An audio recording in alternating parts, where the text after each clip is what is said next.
Good evening and welcome to the February 12, 2019 regular meeting of the Troy Planning Commission. Copies of the agenda for tonight's meeting are available at the entrance to the room. Additionally, the agendas and minutes of prior meetings are available on the city's website. The meeting will be conducted in accordance with the agenda as presented or amended by the Planning Commission. The roles and responsibilities of the Planning Commission are outlined on the reverse side of tonight's agenda. State law establishes planning commissions. The commission is comprised of 9 members, all of whom have volunteered to serve. Members are appointed by the mayor and confirmed by city council. The other individuals seated at the dais this evening are representatives of the city's planning department, the city attorney's office, and the city's planning consultant, Carlisle Workman Associates. If you wish to address the Planning Commission, please come forward when recognized and provide your name and address on the sign-on sheet. Please begin your remarks by stating your name for the benefit of the commissioners. All remarks are to be addressed to the Planning Commission, not to anyone else in the room. Thank you. At this time, I ask that all cell phones, Blackberries, PDAs, or any other devices that might disrupt this meeting, please either be placed in silent mode or turned off. Mrs. Arnike, the roll call, please. Mr. Abhidian? Here. Ms. Cruz? Here. Mr. Fajon? Here. Ms. Fowler? Here. Mr. Hudson? Here. Mr. Krent?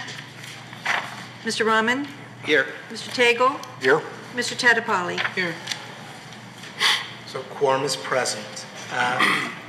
Item number 2 on tonight's agenda is the approval of the agenda. Mr. Chairman, two very insignificant typographical errors. Item 6 should state it's a public hearing, and it's also file number JPLN 2019-002, and item 7 is a public hearing, and it is file number JPLN 2019-001. Minor errors, but I'd like to amend the agenda to reflect those changes, please. Right, so our motion for the agenda will be with those amendments included. So can I get a motion to approve the amended agenda for tonight? Mr. Tagle? So moved. Second. Ms. Cruz, thank you. Ms. Arnike?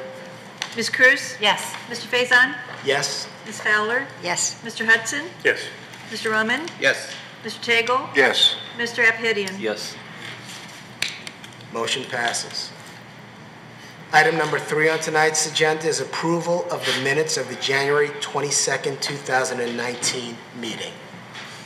If there are no comments or questions on the agenda, can I get, on the minutes, can I get a motion to approve the minutes? Mr. Rahman, thank you. And a second? I'll second. Mr. Abhidian, thank you. Ms. Arnike? Mr. Faison? Yes. Ms. Fowler? Yes. Mr. Hudson? Yes. Mr. Rahman? Yes. Mr. Tagle? Yes. Mr. Abhidian? Yes. Ms. Cruz? Yes. Motion passes. Item number 4 is public comment for items that are not on the agenda tonight. So does anyone in the audience have a comment for an item that is not on tonight's agenda? Seeing none, we'll move to item number 5. And item number 5 on the agenda is a public hearing. So just a few comments about a public hearing. A public hearing is an opportunity for residents to share their comments on a specific project with the Planning Commission. Everyone in attendance who wishes to speak will be provided with an opportunity to speak. We appreciate everyone who came out tonight to share their thoughts with the Planning Commission, and your comments are important. Before I open the public hearing, it's important to set up some ground rules so that it can be an effective and efficient public hearing. First, please begin your comments by stating your name and address for the public record. Please address all comments to the Planning Commission. Please be respectful of the Planning Commission, the staff and consultant, the applicants, and those in attendance. It's an opportunity for residents to provide comment, but it's not a discussion or debate. We ask that those in attendance refrain from talking, clapping, or cheering during the meeting. And all comments this evening should relate to the specific item that is being considered. And as a final point, we ask that each individual limit their comments to 3 minutes to assure that everyone who wants to speak will get an opportunity to speak. So item number 5, public hearing, preliminary site plan review, file number SPJPLN 2018-0013, proposed West Troy Meadows, north of Waddles, west of Livernois, parcel 88-2016-401-002, section 16, currently zoned R1B. Mr. Carlin? Yes, thank you and good evening. This isn't working. Just for a little background, this is the second time the Planning Commission has looked at this application. The site in question is a former school property site located just west of Livernois off of Hart and Webb. The applicant is asking for approval of a 35-lot detached single-family cluster development. Again, the site was recently sold to the applicant from the Troy School District. The property is bounded on all 4 sides by single-family homes. You notice the site is highlighted in red. It has some significant natural resources on it, including a 6-acre regulated MDQ wetland, as well as over 353 landmark trees and over 1,000 woodland trees. These woodland trees include hickory, oak, maple, etc. When we consider a cluster plan, we also have to consider what could be done by right. And what can be done by right is showed in a parallel plan. So on the left of the screen is the parallel plan. Again, this can be done by right and would be approved by the Planning Commission as it meets all the requirements of the underlying zoning district. In the parallel plan, the applicant would be allowed 33 units. Within the 33 units, that would include approximately 20% open space, which is that area highlighted in green, as well as preservation of 3.17 acres of wetland.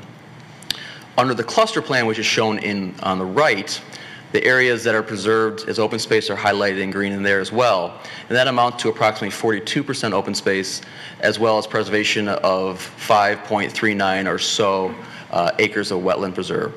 So in exchange for 2 additional units, the applicant is providing 22% more open space, as well as over 2 acres of additional wetland is preserved.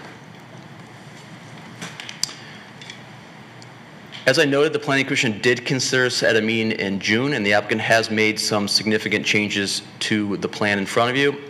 The most significant change is the applicant has reduced the number of units by 7.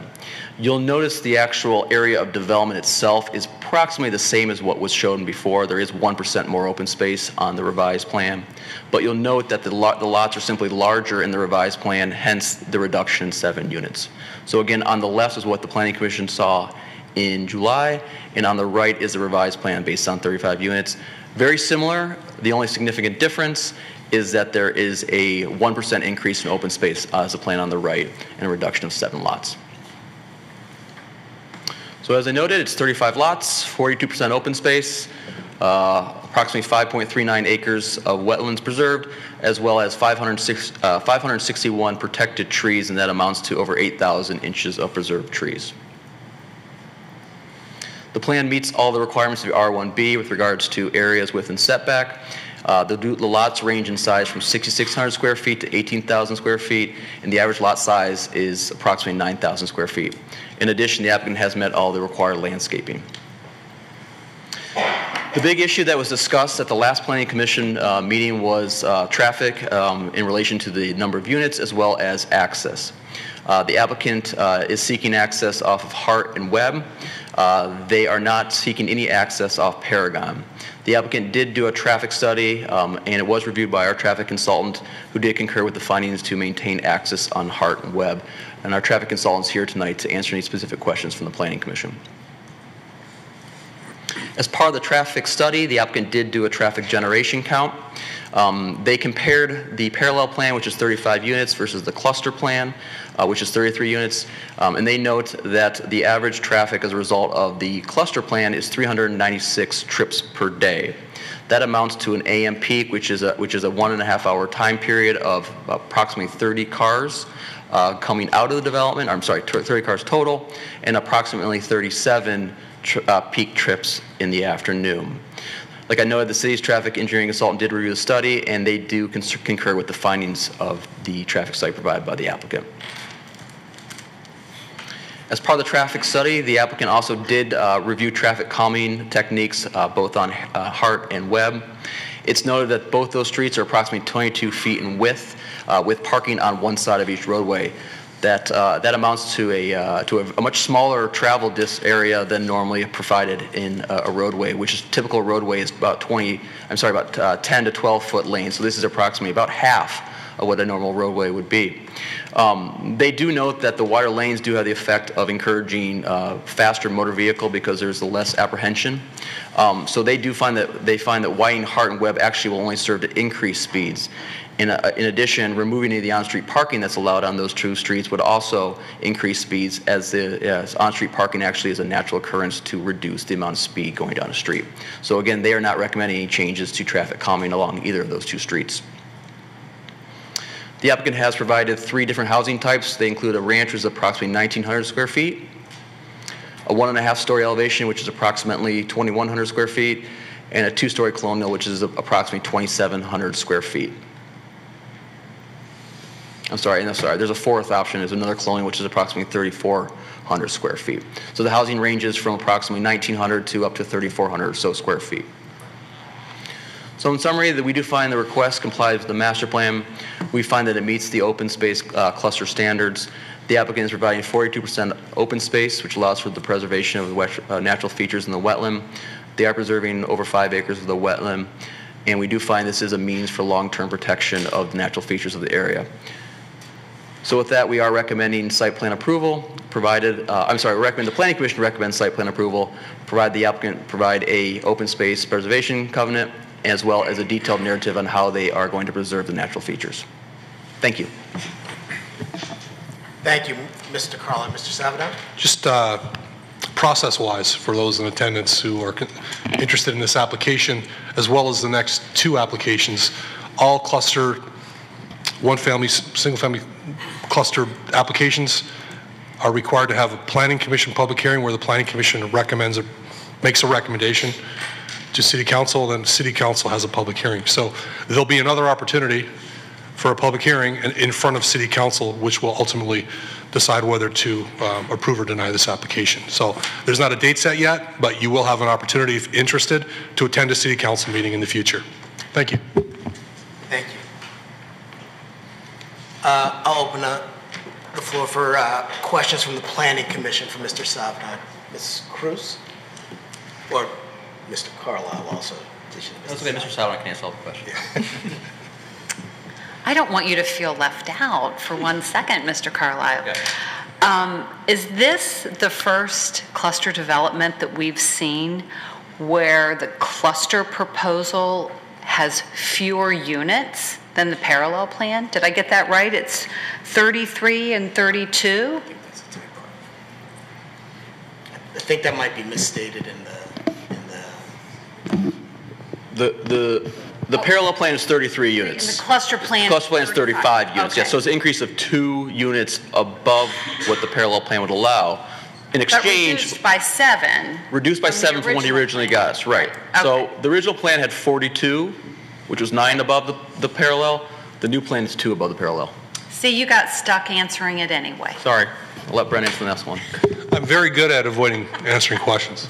I'm all set, thank you. Any other questions? Mr. Tagle.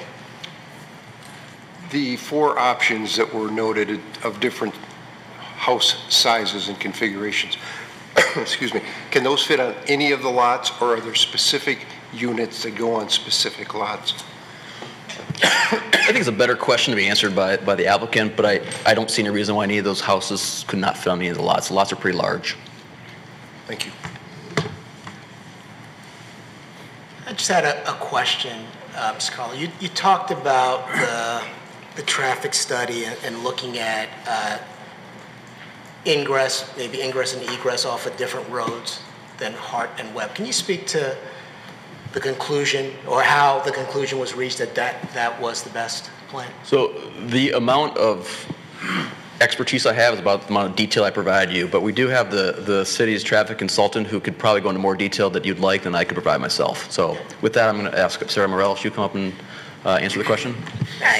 Hello. I'm Sarah Merrill with OHM Advisors. I'm the city's traffic engineering consultant. We worked with the applicant's traffic engineer on this. They put together a very extensive traffic study looking at the effect of the bus garage, the effect of originally 42 units, now 35 units, and they looked at two different options, one being the Hart-Webb connection that you see in the site plan in front of you, the other one extending Virgilia down to Paragon, ultimately out to Waddles. The traffic analysis showed that the increase in delay, which is what we're looking at for traffic measures, basically showed that it would slightly reduce the delay on Webb and Hart at Livernois. It would slightly increase it at Virgilia at Waddles. So it was basically a wash, one way or the other, which street increases, which street decreases, but we're talking less than 2 seconds of difference either way. So it was really negligible. Ultimately, the reason why the extension out to Waddles was not chosen was because Waddles doesn't have the wider road infrastructure with the center turn lane. Livernois does, so it's a safer option. Thank you. Any other questions for the? Just have one quick question. So is there any requirement that how many of these the buildings or the houses has to be of this kind and then the other kind? Like there are like 4 different kinds, I see that. No, there's no requirement for this application. But there's this differential. Thanks. One of the reasons the applicant, I mean, he's here this evening, he can speak to this, but we've asked all applicants for these types of projects to consider options, and we're hearing a lot of the community requesting like a smaller ranch type option. So that's one of the reasons that he goes down to 1,900 square feet. But Mr. Maniaci can speak to the housing market a lot better than I can. So I can just have one 1,900 and the rest could be 3,400. Theoretically, yes, you could. Thank you. With different elevations. That's correct. Any other questions? Should we have the applicant speak or the hearing? So the applicant like to present? Good evening. My name is Joe Maniaci from Mondrian Properties. Would like to thank Ben and Brent on their presentation. I think they did a great job. I'm here to answer any other questions for you. As far as type of homes that we build, we have 20 different floor plans in our portfolio at the moment, and we offer any one of them. And it's mostly market driven. In the last 20 years that I've built homes in the city of Troy, we've offered ranch homes, and I can count up to about 7 that we've built in 20 years. So as much as we've been hearing people want ranch homes, we don't see it in the actual purchases of it. We have a beautiful model off of John R. right now, fully decorated for display, if anyone's interested. I mean, we have houses for sales.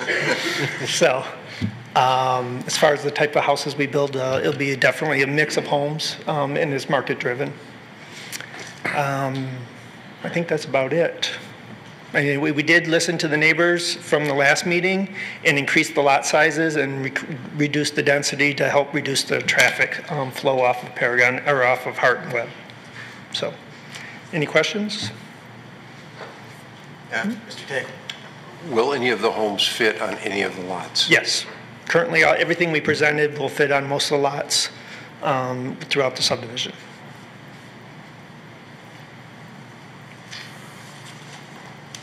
Thank you. Yep. So now I'd like to open the public hearing and ask if anyone would like to speak, please come to the podium, sign in and state your name. Miss- Can I speak on this subject also on the later one? Or am I? You can come back up when the next subject is on the agenda. Mr. But Chairman? Could you? My name is Barry Johnson, Dr. Barry Johnson. Sorry. Mr. I don't recall if you implemented a 3-minute rule for speakers. I commented on that in the Okay, thank you. opening comments. Thank you. Yeah. Dr. Barry Johnson, 2835 East Square Lake Road, Troy. I'm a 52-year resident of the city of Troy. The floor I see with this plan is you have a lake, you have all kinds of green stuff, then you have wetlands. Where is the animal corridor for this? That's all I have on that. Did you sign in, sir? Yes, I did. Okay, thank you. Where's the animal corridor?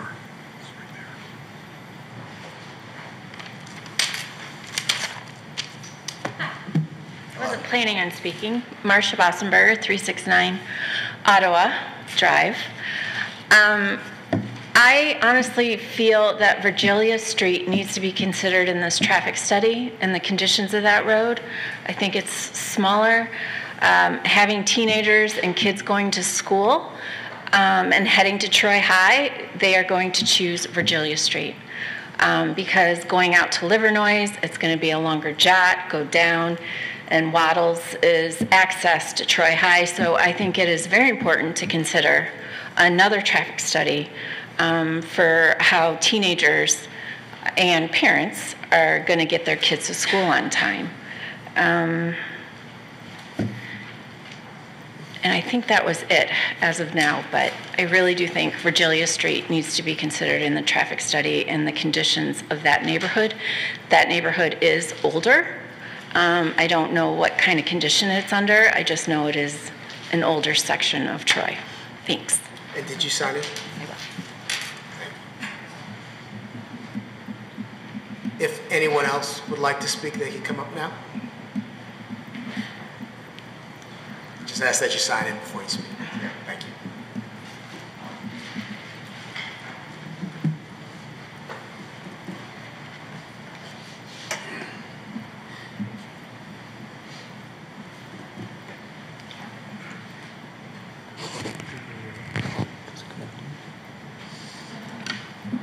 Hello, I'm Dane Geisner. I also wasn't planning on speaking. I live on 4402 Hedgewood Drive.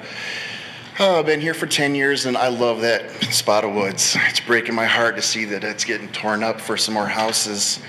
Everyone that lives around there that borders that land loves it, and it's breaking all of our hearts that it's going to be tore up. There's massive wildlife that lives there. It's a great area. To see it all torn to shreds, it breaks our heart. So we really don't want it to happen. I can speak for all the neighbors on Hedgewood and Bracken. There's people that are moving away because of it. They don't want to have 2 years of construction in their backyard. One thing I do want to add for the construction, on the traffic report on Hart and Webb, they should try to calculate in the 2 years of construction of semis, hauling dirt, hauling trees, concrete trucks. That needs to be figured in. Those roads are so small. If there's a cement truck and a semi coming the other way, on Hart, they won't make it. That needs to be calculated in. And really, if there's any way to stop this, we don't want it to happen, because we hate to see the woods go away. We need the fresh air. We have the freeway right there. If Troy just starts deforesting all of the good spots of land we have, we're not going to have any nice green, oxygen-rich areas left in the city. We're going to have nothing but concrete and houses. Thank you. Thank you.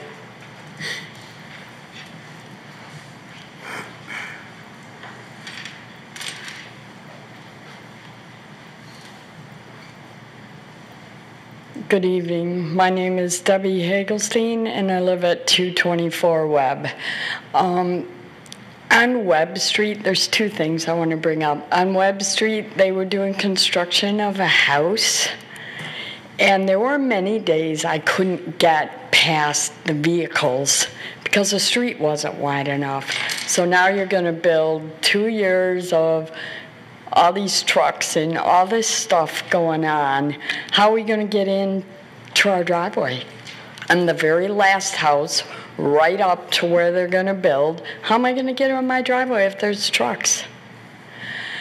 Number two is, at the last meeting, they talked about vacating property so that Virgilia could never, ever be used as a way in or out. I would think that the city would want to consider, if it not now, at some point. So there was no mention of vacating any property. Did that change? because I think we shouldn't. We should leave all our options open so that if at a later point Virgilia needs to be opened, it could be. You don't want to be so tied down that you can't do something. And that's all I have to say. Thank you for your attention. Thank you. Is there anyone else that wants to speak tonight on this project?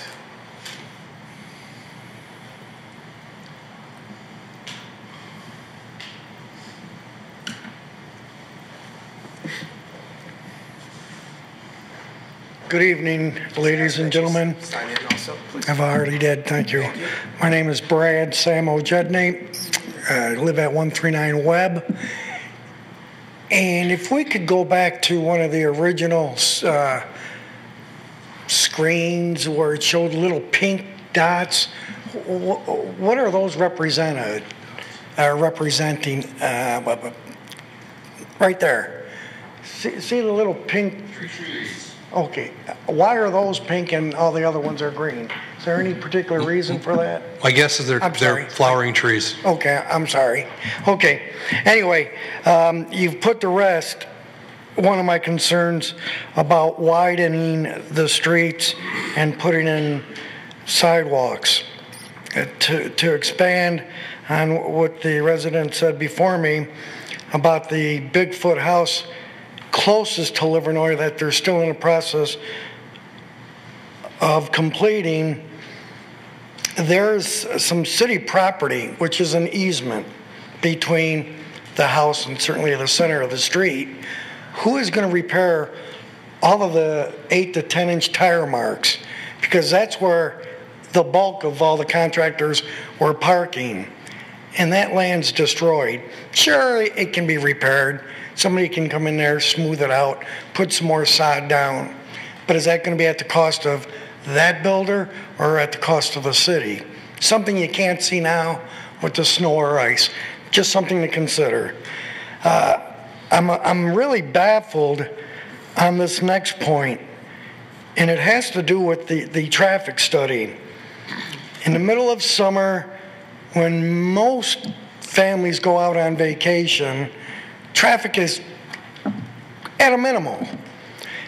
With this, and now if we could go back to the last screen where we show the arrows of heart, of heart and web, is there any way that the builder or the planning commission would eliminate the arrow between heart and web?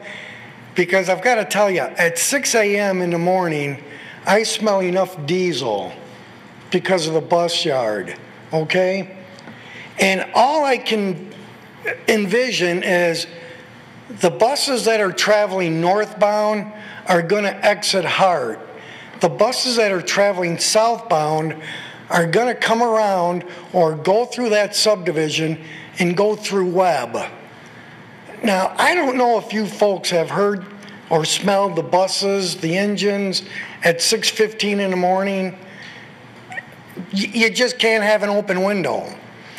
But if you can eliminate that arrow, that would be at least a little start by not allowing the buses. And I don't think the Planning Commission can dictate to the school bus. I know I only have but 30 seconds. So that's one thing that I can talk about a little bit more. How about exiting Carlson Park? I can see the homes right off of Bracken and that other street. The I-75 buffer, it's pretty loud now. I can only imagine what it's going to be. I've already talked about the Bigfoot house at the end. And tonight, is the council going to make their recommendation and forward it over to the city council? Are we going to have an answer today if it's approved or not? And just ask that you wrap up. Yep. And then one thing is, how much is the tax base actually going to bring into the city? 50,000 a year, 60,000 a year? How about filling up some of the buildings that are vacant to get that 50 or 60,000? Thank you very much. Thank you. Any questions? I know it's a lot to throw at you, but again, it's not an opportunity for dialogue. Right, that's what I was wondering. Is there anyone else that would like to make a comment on the item? Seeing none, I'll close the public hearing. Ask if there are any questions or comments from the Planning Commission.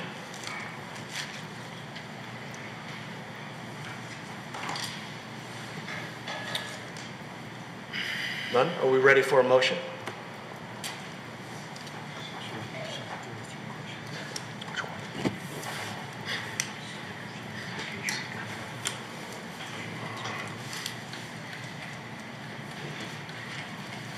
Mr. Chairman, were there any of the questions that were asked by the by residents that you feel we should respond to?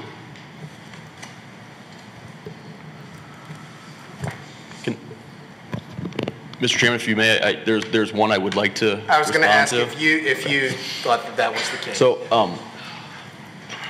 I think it's Ms. Hagerstein. I don't know if I wrote that down correctly. Actually asked a very good question about the vacation. She remembers correctly. There was an actual vacation proposed in this corner here to extend Lot 1 a little farther into the right-of-way. That vacation has been eliminated, and so the city will still maintain the vacation right, or the right of the roadway, right-of-way will extend and still connect to Paragon. The future of that right-of-way hasn't been determined. The applicant is proposing a pedestrian path down that right-of-way. That doesn't preclude the city from eventually turning that potentially into a street, but right now, the study was done by their traffic expert and reviewed by the cities. And right now, there's no connection to Paragon through Virgilia, and there's no request to vacate that portion of Virgilia. So just want to clarify that one point. Thank you. Salvador, did you have something? No. Any other questions from planning commissioners?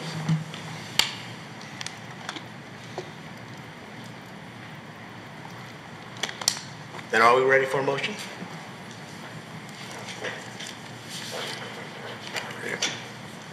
Ms. Stagel? Yeah. Resolve, the Planning Commission hereby recommends to the City Council that the proposed West Troy Meadows site condominiums, 35 units in lots north of Waddles, west of Livernois, parcel 88-20-16-401-002, section 16, approximately 19.86 acres, in size, currently zoned R1B, one family residential district, be approved for the following reasons. The request complies with the master plan. The site is designated as recreation and open space in the master plan.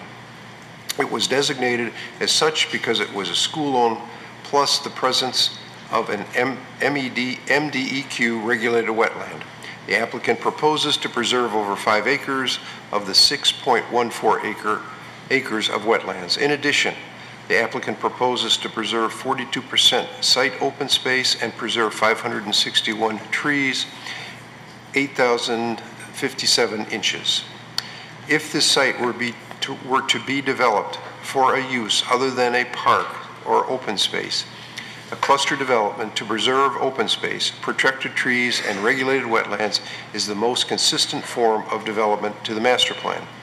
The applicant is better able to preserve natural features and provide common open space via rezoning the property and developing the site as a cluster.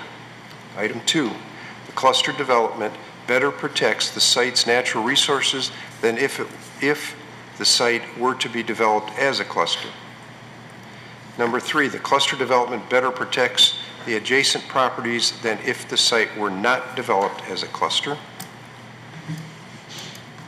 Number 4, the cluster development is compatible with adjacent properties. Number 5, the site can be adequately served with municipal water and sewer. Be it finally resolved, the Planning Commission recommends the following design considerations.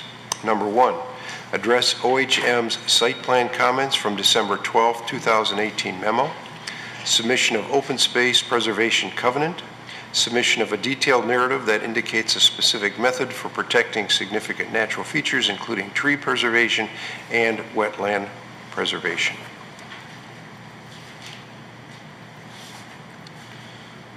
Can I get a second?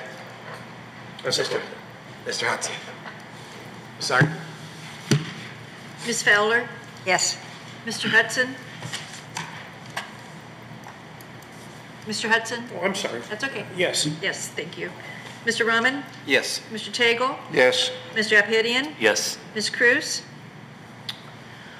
I do, before I give my vote, want to take just 1 second and explain to the people that are sitting in this room, because we do have 2 more cluster ordinance pieces tonight in front of us, that when this planning commission developed and worked on the cluster ordinance, we did so for the sole purpose of trying to maintain nature, wetlands, space for the animals. And this was what we came up with in order to preserve that.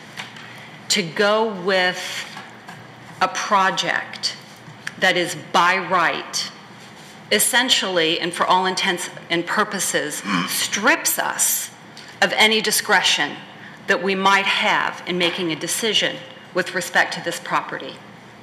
I understand that the vast majority of people in this room, in this town, and myself included, are very heartbroken to see the nature go away.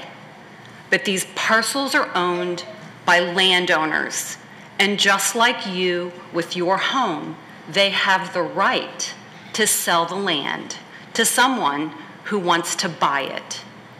And while that may ultimately have what we perceive to be a detrimental effect on our community, it is the law.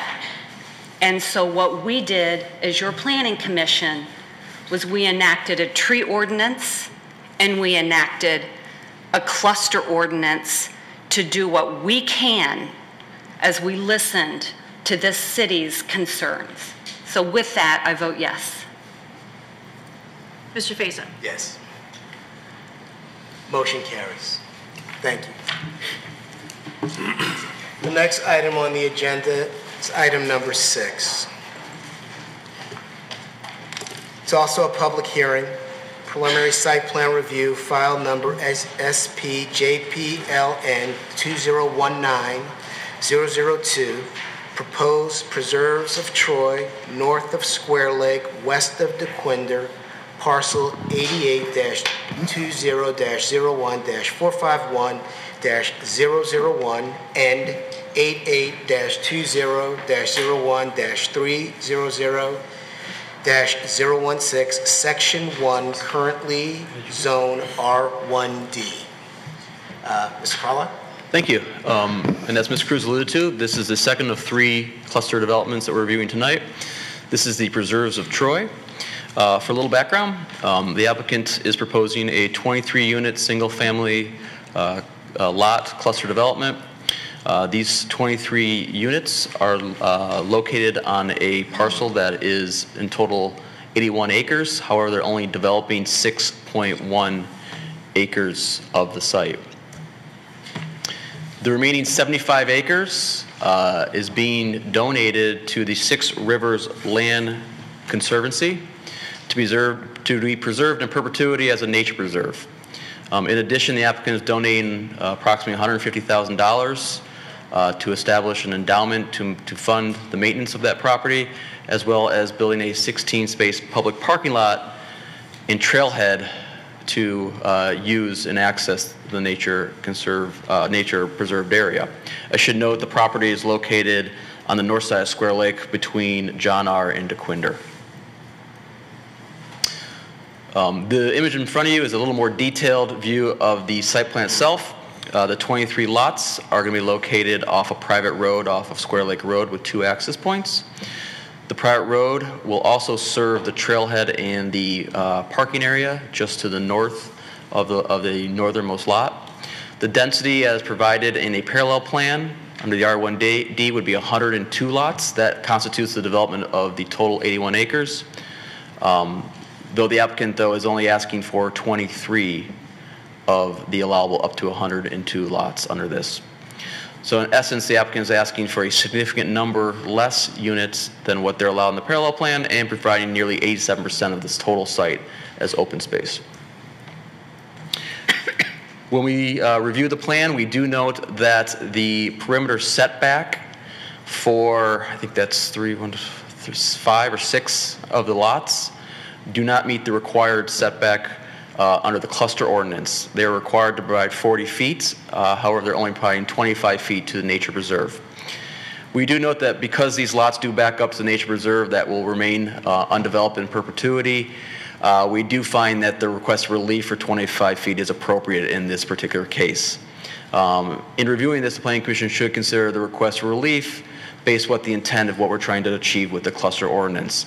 The Planning Commission has the right to make a recommendation to accept this deviation, and the City Council has the ultimate right to decide upon this deviation if the Planning Commission agrees to it. As I noted, the applicant did provide a cluster plan. You'll see it on the left, I'm sorry, a parallel plan. You'll see it on the left. Again, it's a by right, so they could do this without any special approvals from the Planning Commission. This would provide for 102 lots. You notice the 102 lots are spread out within the 81 acres. But again, the applicant is trying to cluster their development on the 6.1 acres on the south end to provide those 23 lots as well as the 87% total open space. With regards to traffic, a traffic generation report was done. In total, they approximately will generate 270 cars with an AM peak of 21 cars and a PM peak of 25 cars. In review of the study, OHM concludes that the increased traffic volume from this development are negligible on the adjacent roadway and are expected to significantly worsen traffic conditions on Square Lake. I do want to note that the OHM reviewed an earlier parallel plan that showed 17 units. However, the applicant redid their parallel plan and just showed one that they could do with 102 lots. So the plan would, at 102 by right, would have a much greater traffic impact than what the applicant is proposing with 23 units. The applicant has provided a full landscape plan as well as a tree mitigation plan. They do meet all landscape requirements, and they are taking out some trees in the developed area. However, they are preserving all those trees within the 75 acres that's being dedicated for conservation. The applicant has provided 3 elevations for the Planning Commission consideration. These include a 1,900 square foot ranch, a 2,900 square foot colonial, and a 3,200 square foot colonial as well. Again, these are included in your packet for details if you'd like to see them. So we do find the applicants met the cluster standards as set forth in the ordinance. Again, they're preserving 75 acres in perpetuity. They're donating $150,000 to maintain that in perpetuity. They're also providing a public parking lot and trailhead access to the preserve. They're providing long-term protection and a significant amount of open space. Again, we note that the benefits achieved by this development would not be achievable if not done through a cluster-style development. So in summary, we are recommending that the Planning Commission recommend approval of the deviations for the perimeter setback for lots 3 through 9 as well as 11, with the conditions that the applicant provide confirmation with the donation of the 75 acres to the Six Rivers Land Conservancy, as well as update the turnaround north of Lot 12, which is that public parking lot section to meet the city engineer review and the fire marshal's review. So with that, we are open for any questions. Thank you. Any questions, Mr. Carlisle? I had one, maybe two. So the donation of, or the contribution of $150,000 that's to maintain the land in perpetuity. Is that the purpose of that? My understanding is to create the endowment fund to maintain the land in perpetuity. And I just was curious. I don't know if you know that, but how do you land on $150,000? I have no idea where that number came from. Okay. And then the other question I had is the parking, and then there's the trailhead, and then there's the shaded area. What is that shaded area? The shaded area? Where the trail seems to lead to. That right there. I'm sorry, Chairman. Yes.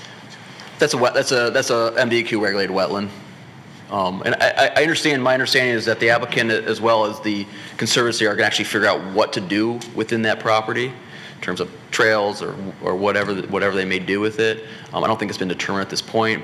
But the point is that 75 acres will be donated to this conservancy to do what they will with it in the future, in terms of protecting it, but also creating some nature trails and some education components as part of it. Okay, thank you. Mm-hmm. Any other questions for Mr. Carlisle, Mr. Sabato? If not, I'd like to invite the applicant to speak. Good evening again, Joe Miniacci from Mondrian Properties. One thing that wasn't mentioned is that we are working in conjunction with a Troy School District. As part of the acquisition of the property, they had identified the back 75 acres to be donated, and they were going to do it separately, but we decided that we were going to join with them and acquired the whole property at one time so that we could jointly do the donation. I also have in the audience Chris Bunch from Six Rivers. He's the executive director there, and he could also answer any questions for you. As far as the $150,000, that was just a negotiated deal with the Troy School District. And the one thing that I think Mr. Carlisle misunderstood from your question was the blue area is the retention basin for the subdivision. If that's what you were asking about. I was, yes, Yeah. yes. Sorry. No problem. I just want to make sure everyone doesn't, that is part of the development. It'll be part of the donation. There'll be a conservation easement on there. And again, to answer any questions regarding Six Rivers and what their intent on the property, Mr. Bunch would be more than happy to answer those questions for you. Does anyone have any questions for the applicant? For the lots that are backing up to the preserve, was there anything that prevented you from actually giving that 40-foot setback? It would be taking more of the preservation area. So we maximize the preservation area. Right. So that was the trade-off. Yeah. Plus, we figured that there wasn't any neighbors to the back of us, that the property line that actually exists is almost 1,000 feet north. Okay. So from a site plan design perspective, you could have easily pushed that line back, gotten your 40 feet that you needed, and we wouldn't have this conversation right now. Correct. But you pushed it back to maximize that space. Yep. Maximize the Thank you. The preservation.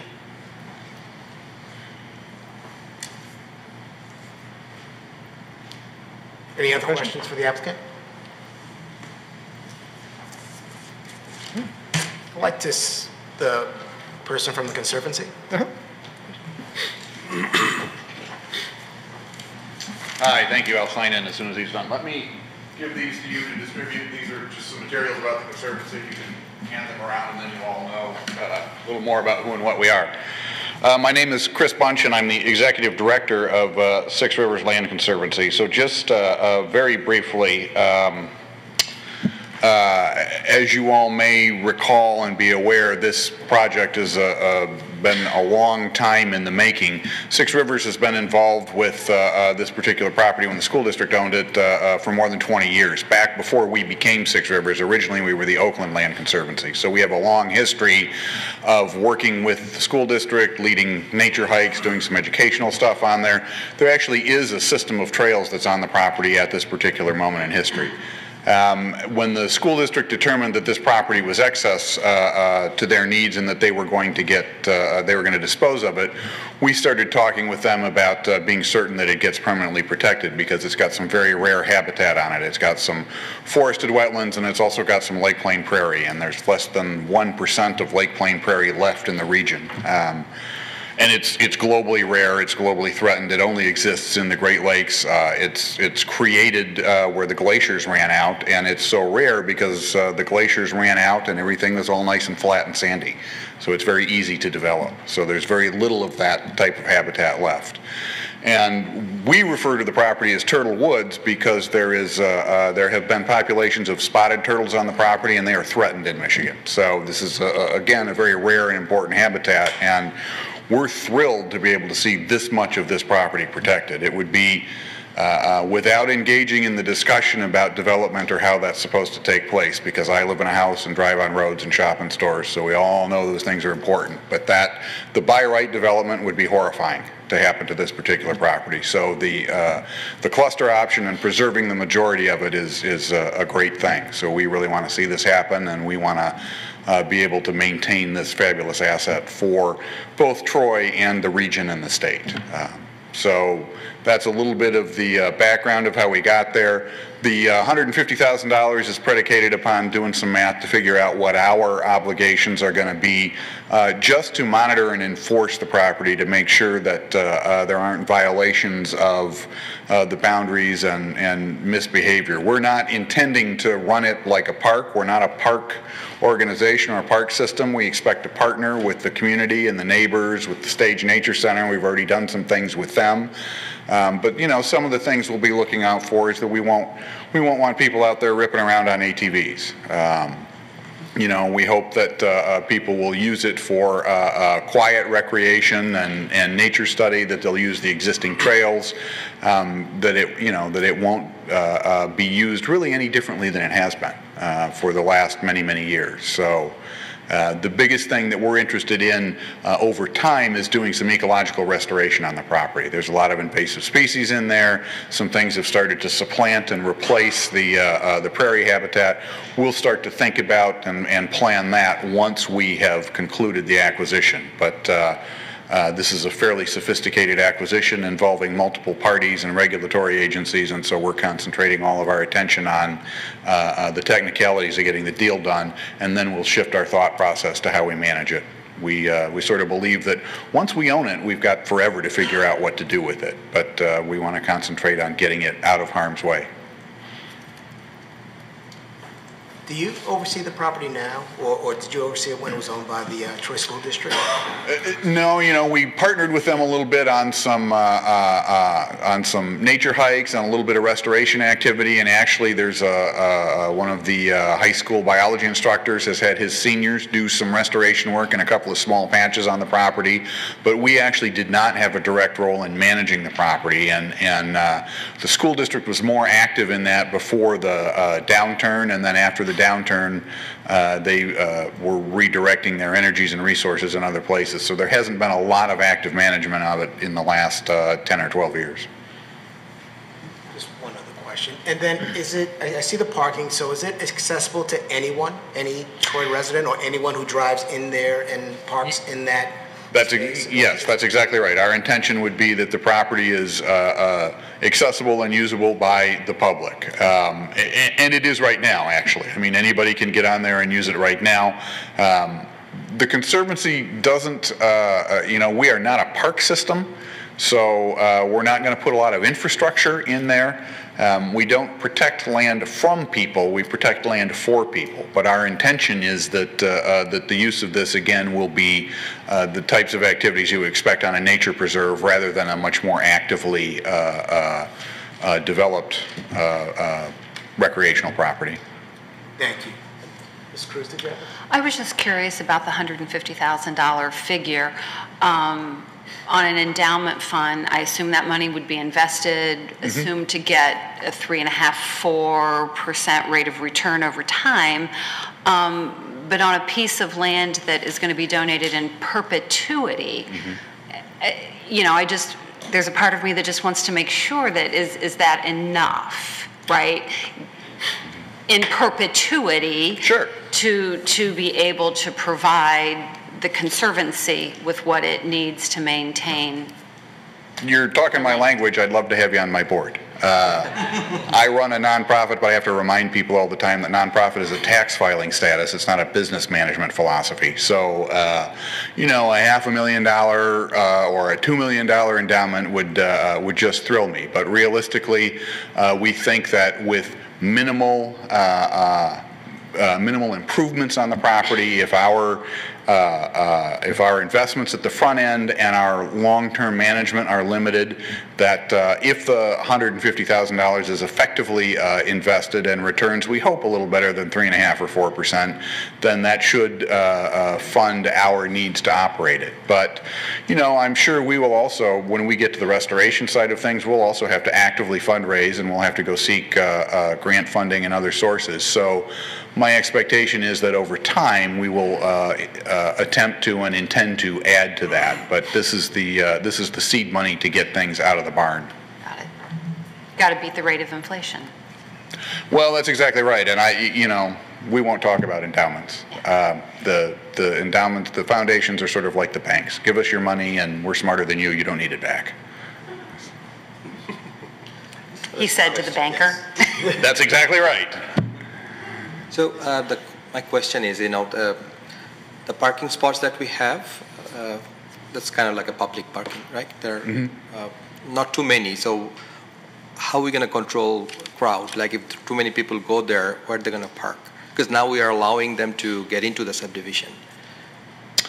Well, I guess my expectation is that because it's not going to be developed for active activities, that I wouldn't expect there to be huge crowds there. If we do events there, and we've actually done a couple already, we have a good relationship with Evanswood Church, so they've been very gracious about letting us use both the parking lot and the church itself. So, right, but then now we have it. We have a subdivision, and that's the entrance, right, to get to that. Well, and so my expectation is that the people that are using that parking lot are far more likely going to be the residents of the community. It will be us on occasion if we're back there doing maintenance or work on the property, but if we actually were going to do an event, if we were going to lead a nature hike where we were expecting there to be, 30 or 40 people, we might ask them to park over at the church and access the property from there, just because it would make more sense. We just taught a class for the MSU Stewards program back in October, and we had about 25 people, I think, and they all parked at the church. So, we would be practical about it. So my question to Mr. Savidant, is there any way we can control the traffic? I mean, has that been considered?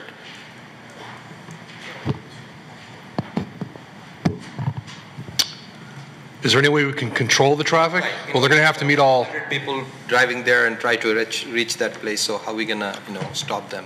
Or where are they going to park? I mean, they're going to have to meet all applicable laws, so if the parking lot fills up and there's on-street parking allowed, they'll be able to park on street, and if that isn't, there's no spaces available on the street, they're going to have to park at Evanswood Church, I would imagine. So my question is, do we really need that? Public space, like parking spots for this property? Well, they're proposing public access to a resource that presently is unofficially used by the public. So I think they want to make it more formal, but also given the very passive nature of the park, the anticipation is that the number of parking spaces will be appropriate. And that, not to speak out of turn, but that was part of the negotiation process as well, the $150,000 endowment, and Mondrian was gracious enough to agree to actually put that parking lot in there. So that is very helpful in terms of making access more viable for the community. So just to piggyback, and it's good question, good concern. The parking lot doesn't exist today, but neither do the individual units or lots. So everyone of the 23 homeowners who are purchasing a home are going to be aware of the fact that there's going to be a parking lot at the end of the street. So again, the design, there's not a dog park here. There's not an active baseball diamond or a cricket field or soccer field. This is very low key and very passive. So the feeling is that this size of parking lot is appropriate for this resource. Okay, thanks.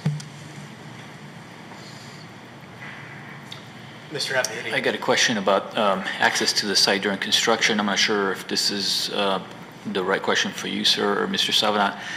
Is there going to be access to the site during construction, or is that temporarily closed? Access to the preserve? To the preserve. I don't know. Okay. I can't answer that right now. So I guess we won't prevent access to the site during construction. In fact, I've tried to be careful about going too far down the path of what we're going to do with the property until we actually own it. But my guess is that actually during the construction period, especially when they're doing the retention pond, we may look at trying to piggyback on some of that work for some of the restoration work that we're thinking of. Just because you'll already have equipment and traffic going in there that would make the work that we want to do, not problematic. I I suspect that any kind of activities that we would do there during the construction phase, we would access it from someplace different because we don't want people stomping through the mud or interacting with cement mixers or bulldozers, during that time frame. Is there another access point other than that parking lot that's being proposed? Will there be another access point to that site? Well, again, there's an easement that runs on the back side of the Evanswood property that gets us into that southeast corner of the property.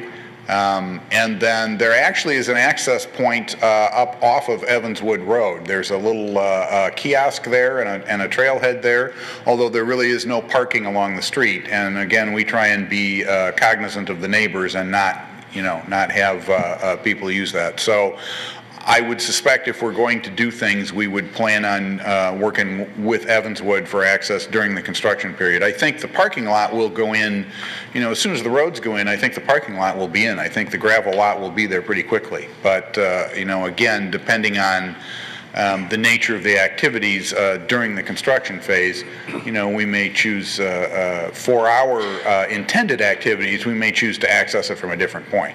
What the public chooses to do is another story.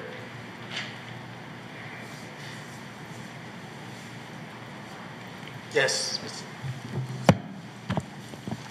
Is there a connection from neighborhoods on the left or right of the nature conservation preserve into the neighborhoods, or like a trail? So I think that question has come from a couple of the neighbors too, and I think our answer to that is that their access will be the same as that it always has been, which is that they walk out their back door and off their property and into this property. We're not planning any formal connections to the other neighborhoods. I don't have a map of the trail system with me right now, but the trails that are on the property, some of them go not too far from those neighborhoods. I'm more familiar with the ones on the east side of the property where you can see some of the backyards from that trail. On the west side of the property, it gets pretty wet pretty quickly, and so those trails meander a little bit more to stay on top of some of the hummocks in there and keep you away from being up to your knees in water.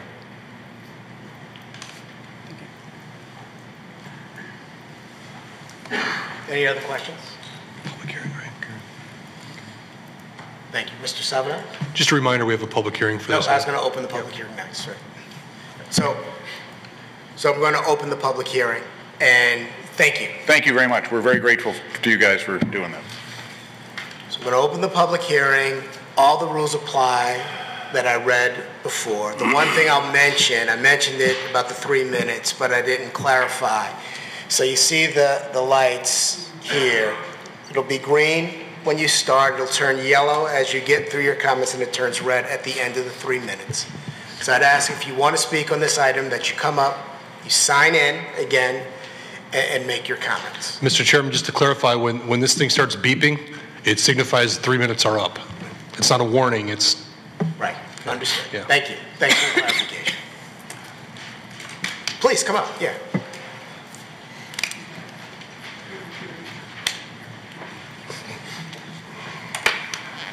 And just ask that you sign in and introduce yourself. Yep.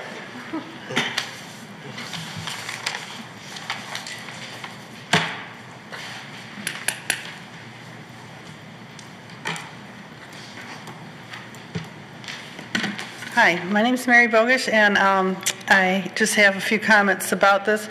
I have something I'd like to pass. I don't have 9 of them, but maybe you can kind of pass them down so you'll know what I'm talking about.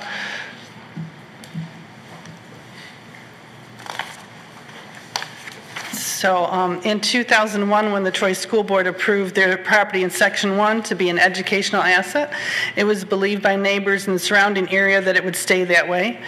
Troy High School and Athens High School students used the property for education. Local Boy Scouts did Eagle Scout projects, which included building bluebird houses, making brush piles for wildlife, constructing trail markers, highlighting the different habitats, and the boardwalk project photographed here that I've passed out by a Troy student, James Baker. The first photo is looking at the entrance of his boardwalk that crosses a wetland, looking north. The middle photo is the sign dedicated to his grandfather, now who's passed away. The last photo is looking back south at the boardwalk, like looking back towards Square Lake. So this boardwalk he planned, constructed with permission from the Troy School Districts on the trail which enters the property from the Square Lake right-of-way just north of Slate Road on the north side of Square Lake. So it would be just, you see where Slate is south of Square Lake, and it kind of just goes right into the most eastern portion going into that 23-acre development. The only other entrance is to the nature preserve is from the parking lot of Evanswood Church, but that area is also proposed for development recently. The church is trying to sell their property to make money for the church. So many people love to walk and cross-country ski in that natural area, watch wildlife, enjoy the wildflowers, walk their dogs. I walked generations of dogs for almost 39 years, since 1980. And I'd hate to see both access areas from the south become inaccessible. I understand now there's a parking lot so people can access it by driving through the subdivision. But most of all, I'd hate to see this Eagle Scouts boardwalk over the wetlands destroyed.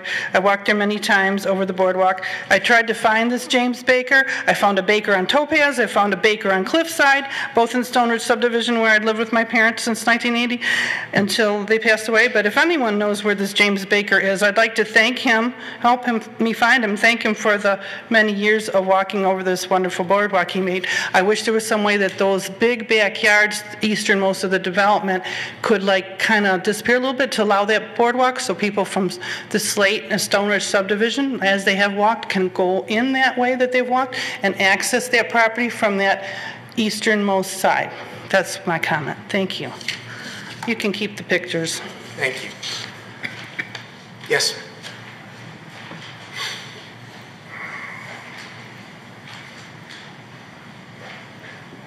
Dr. Barry Johnson, 52-year resident. My questions are more questions and comments, okay? First of all, animal corridors, how is that being handled? Next thing is, have they done an inventory, an animal inventory, and inventory of trees?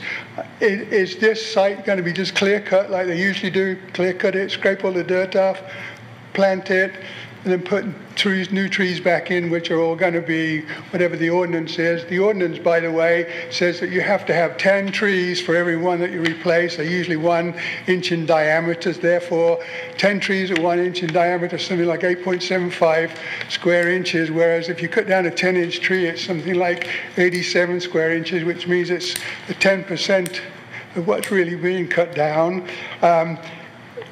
We have to start looking at urban forests. We have to realize that we have climate change. Urban forests are changing. You guys will have these rules about what trees have to be planted. They're all the same, come from the same sources, the same varieties. They're all the same age. This is going to be a real problem as climate change comes along, because a lot of these trees are not going to make it. So that's all I have to say. Yeah, that was it. Okay, so the questions are, is it going to be clear cut? Have they done a tree inventory? Animal inventory, okay? Thank you. Is there anyone else who would like to speak on this item?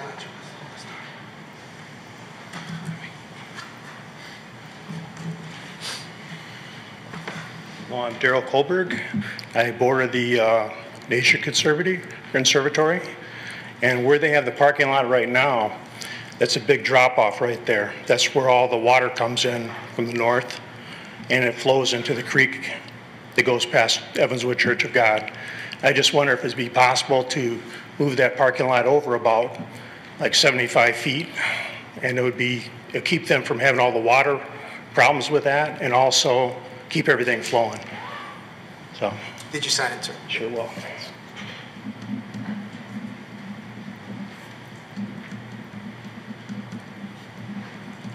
Please come up if you're going to speak. Thank you. Bob Sheridan, 2379 Topaz. I see the entrances into the subdivision for the drive. What are they doing on the south side for passing lanes? There's nothing in those pictures. So my house backs right up to that. Are they going to be cutting the road larger for turning so we can get around the traffic going eastbound? We don't do Q&A. It's just for you to make comments. But before you make a decision... They address it after your comment. But if you're making a decision, that's not on that piece of slide. That's going to go right up to my backyard. That has to be thought of, because I don't want to be seeing car lights whizzing through my backyard every night. That's not why I bought my house. I bought that house with that property to never be developed. And that's what I was told by the district. It was never, ever going to be developed. The district decided they needed money. I think our responsibility is to actually buy that property, buy the school, from the school or whoever, from the city. The city should have bought that property and left it the way it was.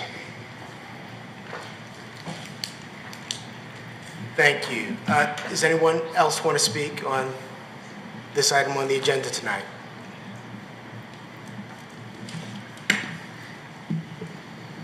Okay, with no, then I'll close the public hearing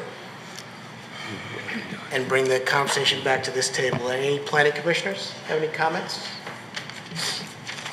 Mr. Savada. There are a number of questions, 3 questions. Yes. First question, 4 questions. Was a tree inventory done? Well,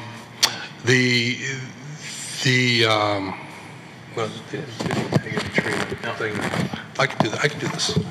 So we require a tree inventory for the. So let me back up. First question: is it going to be clear cut? No, it's not going to be clear cut. There are of the 81 plus acre site, approximately 6 acres will be impacted, and the rest will be left alone. We required a tree inventory for that part of the property that was going to be impacted, but we did not require a tree inventory for the remaining 75 acres that was going to be untouched due to the potential for cost for taking all those trees.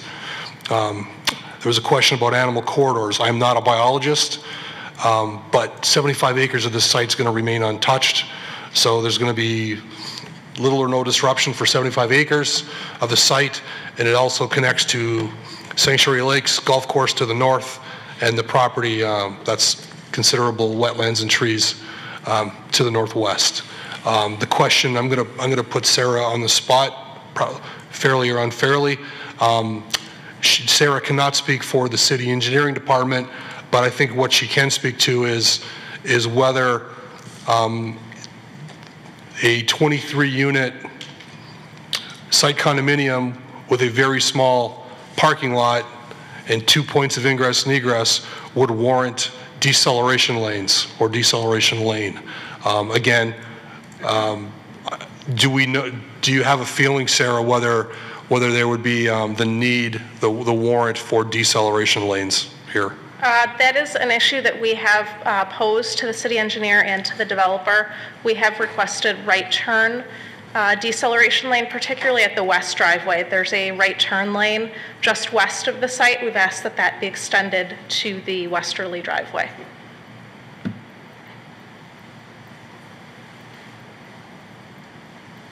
This the other point I would add, and you have the parallel plan up when you talk about green space and clear cutting and trees and development. I mean, the cluster preserves much more open space than the parallel plan, obviously.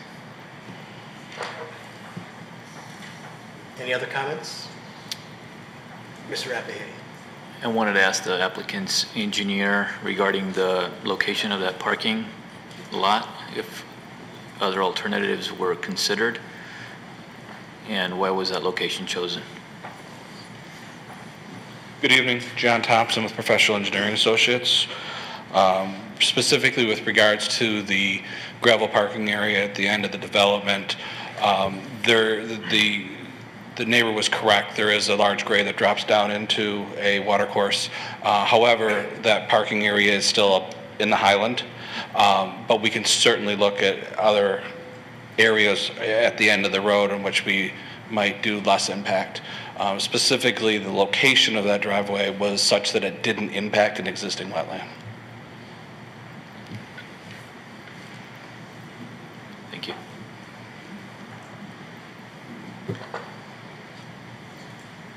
Any other questions? Mr. Chair, can we ask Mr. Maniaci to come back up? I'm sorry? Can we ask Mr. Maniaci to come back up real quick? Absolutely. So I'm really excited about this, but have you, I know I've worked with your lawyer, Mr. Abdo, before. Have you started with the Conservancy, the irrevocable conveyance? Have you guys started working on that agreement? No, this was our first step in the process. We've had some preliminary meetings with everybody, put feelers out there, and that's why Six Rivers is on board with the donation, but nothing will take place until actually we get our approvals and then get the DEQ approvals, and it's a long process. There's a lot of balls we're going to be juggling in the air. So not really a concern, but this will be different than what City Council has seen before, the open space agreements that we've worked on. So my hope is that we can hammer that out so it can be in front of City Council when they're reviewing the cluster development, because ultimately City Council, under the ordinance, they have the right of review and approval. So it's just something to think about. You don't need to commit right now, but it's just because it'll be something different that City Council, something different than they've seen before, I want them to have it as a package.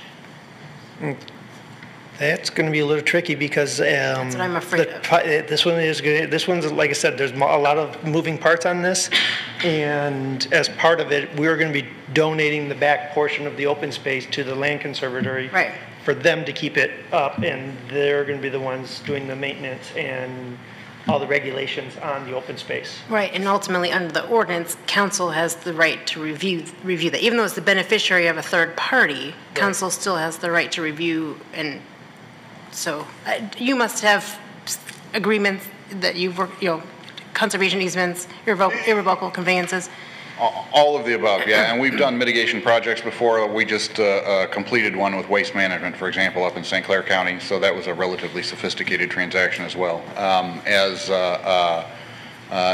you can imagine, there are multiple moving parts in this project. And so all of them sort of depend on the other, and all of them want to be first. So we've seen drafts of the agreement between the school and Mondrian that includes Six Rivers receiving the property.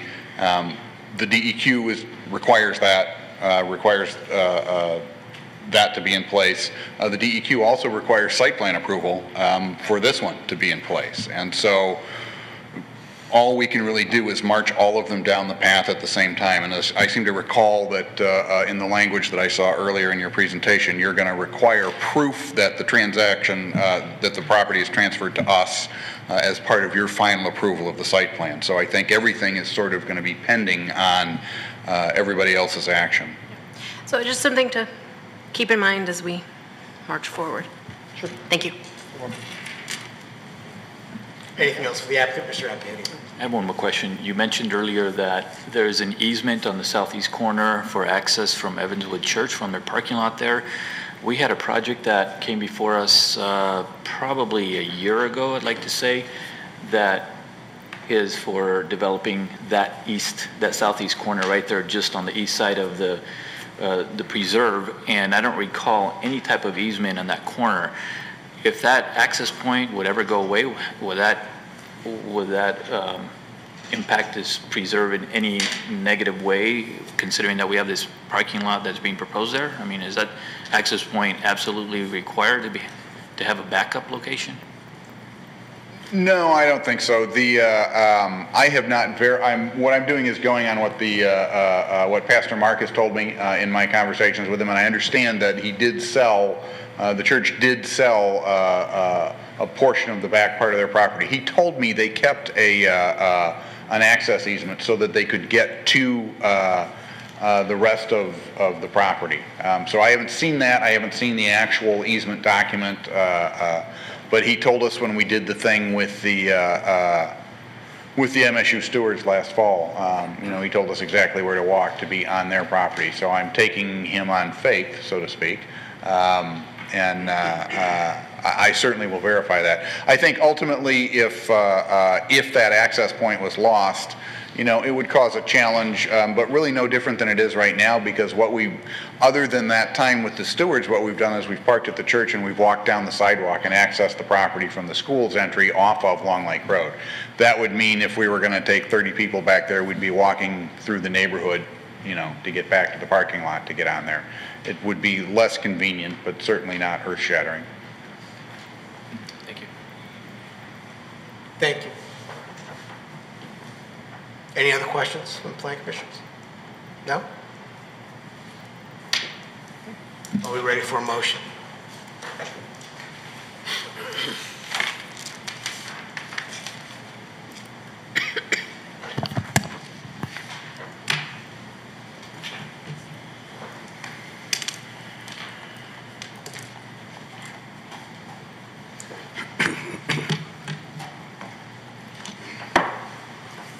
I think I do have one other question for Mr. Maniaci and his professional engineering associate. I heard one of the residents tonight talk about the parking lot, its location, and potentially having car lights in his backyard. You know, I'm not familiar enough with that. I mean, I look at the picture of the property here, and I see that there are buildings. I can't figure out exactly where his house is in relation to that parking lot, but... The gentleman spoke to his house was on the south side of Square Lake? Yeah, I think it was on the road. He was on the south side of Square Lake across from the entrance of the subdivision. Okay, so my only concern is I would hope that administratively that you, the homeowner, and City Hall would make sure that if he needed some bushes or something to help, you know, mitigate that sort of thing, that you would be in agreement to do. Always willing to work with our neighbors. Thank you.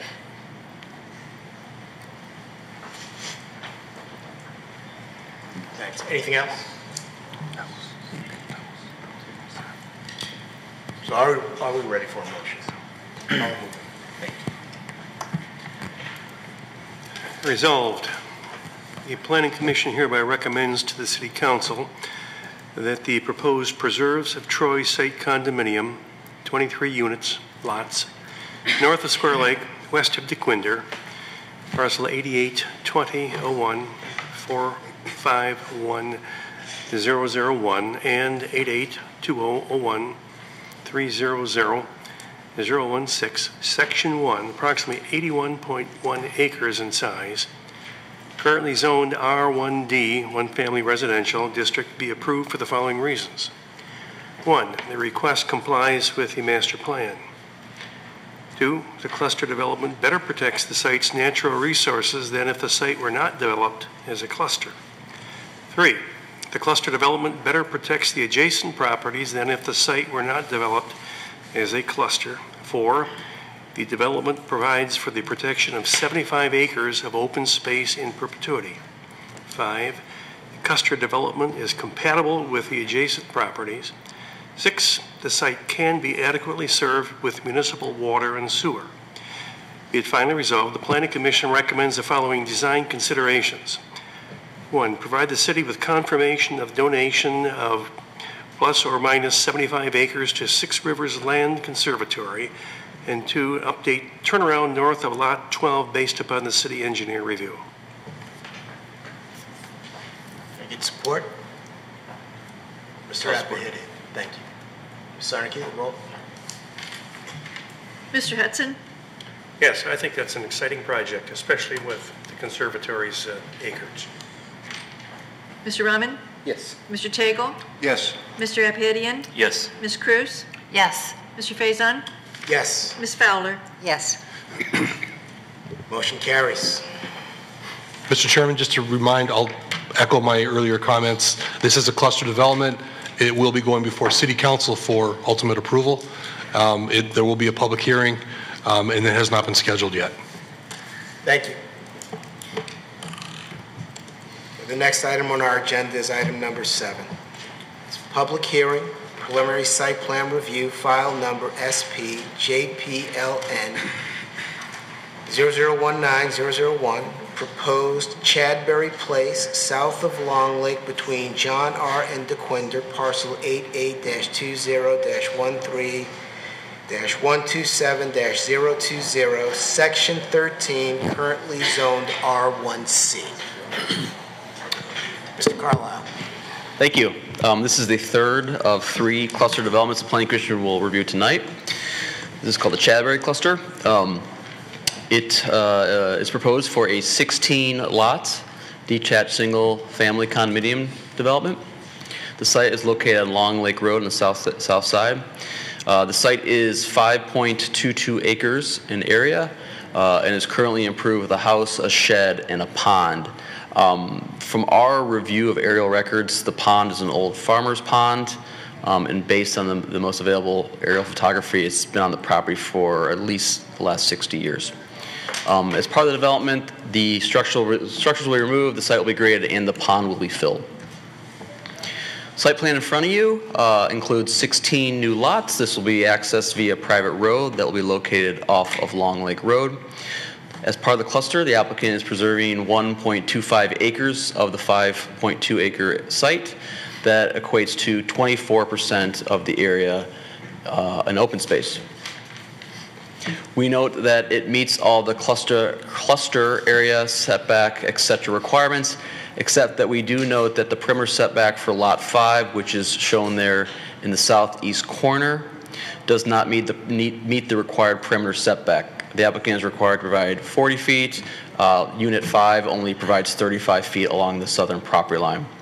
So again, similar to the application previously, the Planning Commission should consider the purpose and the intent of the cluster ordinance when considering this setback deviation. And again, ultimately, the Planning Commission shall make a recommendation to the City Council with regards to this provision. As shown in the parallel plan, again, a by right parallel plan the applicant can do without any special approvals from the Planning Commission. The applicant is able to get 14 units by right. Again, there would be no common open space in a similar layout, but there would be no common open space. With the cluster, it is 16 units and its provision of 24% common open space. So for exchange for providing 24% common open space, the applicant is seeking 2 additional units. As noted, is 24% open space. The open space is provided around the cul-de-sac, which is adjacent to Long Lake Road, and within an open space collar that wraps around the northern, western, and southern property lines. We do note that the open space collar varies in width from approximately 25 feet in depth along the western property line to about 54 feet or so, very depth along the southern property line. The applicant did provide a traffic study. It was reviewed from the traffic consultant of the city, OHM. Their notes are highlighted here on the left. They do note that at peak hour, the application would generate less than 20 new vehicle trips per day during peak hour. And just for a point of comparison, Long Lake Road carries close to 2,000 vehicles a day, so the impact of 20 vehicles at peak would be nominal in regards to the impact on Long Lake Road. So in conclusion, they do find that traffic impacts as a result of the proposed development are minimal and not expected to worsen the traffic conditions already existing on Long Lake Road. The applicant has provided a detailed landscape plan. They are required to provide tree mitigation on site based on all the trees that they're removing. That mitigation is located primarily along additional trees planted along Long Lake Road. Similar to the last application, there are 3 elevations. They appear to be the same elevations that we saw for the last elevation, but includes a ranch, a mid-sized colonial, and a larger colonial, 3,200 square feet. So a recommendation, the Planning Commission is asked to consider the proposed development. As part of the discussion, they should consider if the density achieved by conventional development and if the requirements meet the standards to qualify for a development option for the 2 additional units. and if the planning commission should consider if the layout and open space plan or natural features meets the intent and purpose of the cluster ordinance, and if the applicant has creatively designed the site to preserve the significant natural resource on the site. With that, the planning commission may request that either the applicant address the aforementioned issues or make a recommendation to the city council for their consideration. Thank you. Thank you. Any questions for Mr. Carlisle? I have one. Do you have, I know there are guidelines that we look at when we look at the open space and for the cluster ordinance. I don't know if you had them in your presentation or could go through it. 20%, right? I don't. They're in your packet. I can read them if you'd like me to. That'd be great. Okay. So there's both an intent statement, which talks about the purpose of it is to preserve the natural character, assure the preservation of open space, provide recreational facilities and or open space within a reasonable distance of all properties, allow for innovation and flexibility in design, and there's similar statements such as that in the intent statement. But when it actually gets to the review standards, they're a little bit more specific. And there are about 11 standards that the Planning Commission is asked to consider as part of the development. This includes whether or not the applicant has provided long-term protection and preservation of natural resources, natural features, and open space, whether the applicant has applied innovative and creative use of site design through flexibility in siting in allowance to provide development which otherwise would be unfeasible under the normal conventional subdivision, whether the applicant has provided appropriate buffer or land use transitions between the cluster and surrounding properties, whether or not the applicant has provided a compatible mixture of open space, landscape areas, and pedestrian amenities, whether or not the applicant has applied sustainable design features and techniques such as green building, stormwater management, low impact design which will encourage or promote energy conservation and sustainable development, whether or not the applicant has provided a means for owning the common open space and or protecting it from development in perpetuity, whether or not the applicant's the desired density bonus, in this case 2 units, is commensurate with the benefit offered to achieve such bonus, which again would be the 24% open space, whether or not the development is adequately served by public services, and lastly, if the architectural form and scale and massing ensures that the buildings are commensurate in proportion to adjacent properties. Thank you. I appreciate that. And if there's no, Mr. Appidian. Mr. Carlisle, you mentioned earlier that the lot on the most southeast corner does not meet the requirement, lot number 5. Is that setback requirement you said is minimum 40 feet to the adjacent properties? It's hard to see because this is more of a rendering. It's hard to see where the hard property line is here. Essentially, a requirement is that the rear and sides of all properties must meet the required setback of the adjacent property zoning district. So essentially, the applicant is required to provide 40 feet here. However, the property line is only 35 feet from the edge of this building envelope. So they're asking a deviation of 5 feet. So the setback from the building envelope to the property line, what's being proposed, that has to be 35 feet? That has to be 40 feet. 40 feet. And they're only providing 35 feet for that one.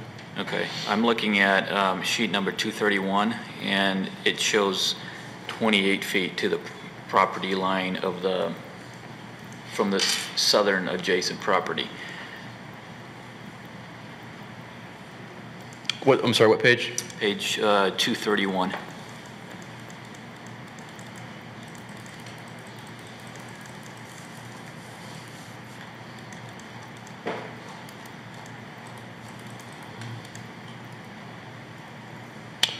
Yes, Mr. Appidian, that is actually from, it's hard to see, but it's, that actually, and again, this is a rendering, and what you actually see is the actual site plan, so I didn't put the site plan because usually this is easier for people to see on the screen.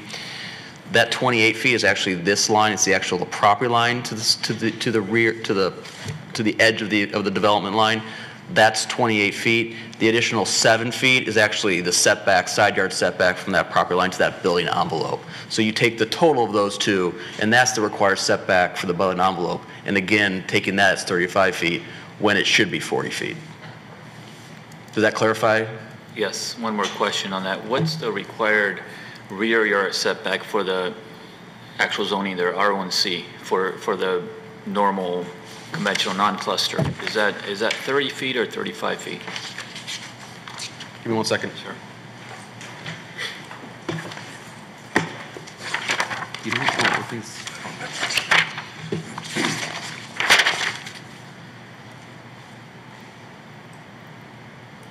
It's 40 feet. 40 feet, okay.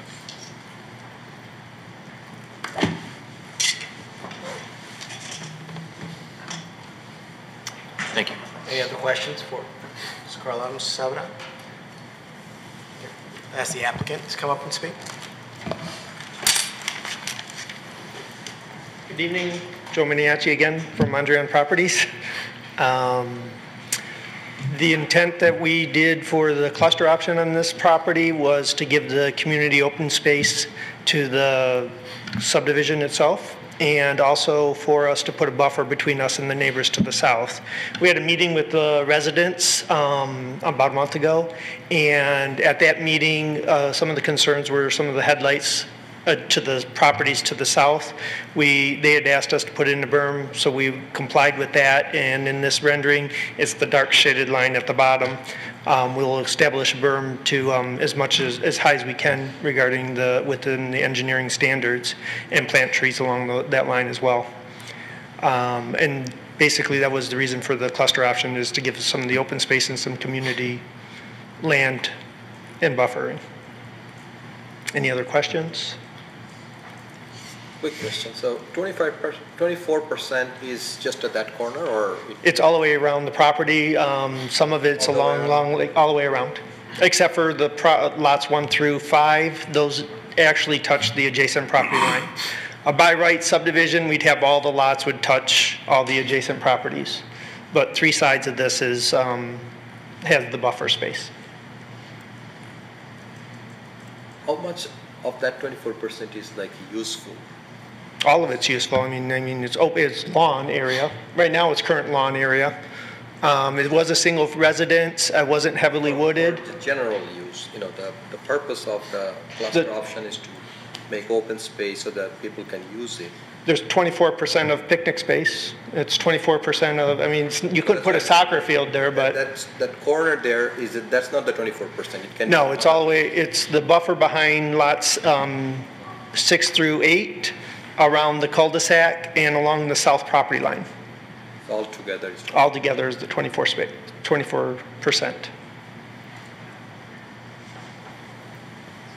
Thank you. Mr. Applehead.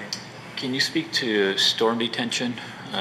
This is part of actually I'll bring my engineer up. He can talk a little bit more about that. Part of an existing one, so you're actually going to something that's off-site? Yeah. Okay. It's off-site. Can you just elaborate a little bit on that? Yeah. All right. You nailed it. Stormwater detention is within a regional detention facility within the city of Troy. This property has already been sized for that. The detention is in Wind Point, the adjacent subdivision. So I'm looking at the southeast corner. Is that where it's connecting? Correct. Both sanitary and storm sewer connections were left for the parcel for future development at that location. Just for clarification on stormwater treatment quality, we are providing a mechanical treatment structure so that any sediment control can be collected before it goes into the storm system. Okay, thank you. Ms. Fowler? In a letter we received from a resident indicated that the pond was spring-fed. Is that accurate? In my opinion, it is not. We went back to historical photographs, specifically, and I have a copy here if you'd like to see it. 1940, this was a farm. This is a farm from years and years prior. In 1940, there was no pond at all. Someplace between 1940 and 1963, which happens to be the next aerial that they had on record, the pond was built, and I believe the pond was built for the purposes of irrigation for the farmland. The pond has changed in size significantly over the years between 1960 and now. It is significantly smaller than it was when they originally excavated and built it. From a soils perspective, we went out and took 6 soil borings across the property, including several around the pond itself. The existing soils are approximately 5 foot deep in clay, and there is no granular material. And so in order to have a situation where you'd have an artesian situation, you would typically have granule soils that would allow the percolation of water through it.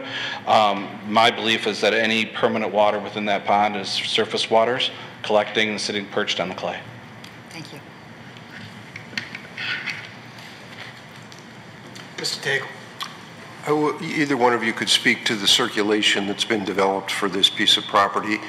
Intuitively, it seems like there's a lot of driving to get to lot number 9 if I was to buy lot number 9 and I'm, within a very short distance to the exit, but now I have to drive all the way around.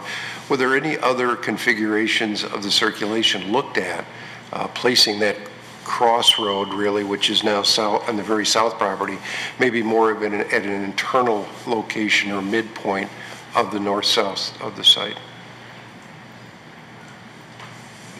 You'll ask me. Well, if you were leaving your lot number 9, you have a long way to go to get out, to exit out onto Long Lake, because you have to go all the way south and then back all the way north again. Okay? Sure. Okay. What I'm asking is, intuitively, that seems like it's very cumbersome, as opposed to if that crossroad, which really links the east side and the west side drives or road, if that was moved further to the north and pushing your lots so that you really would have lots along the south property line and moving that cross link, if you will, between the east side and the west side drive further north. All I'm asking, did you look at any other layouts other than this layout before you arrived at this was the one that best serves our need?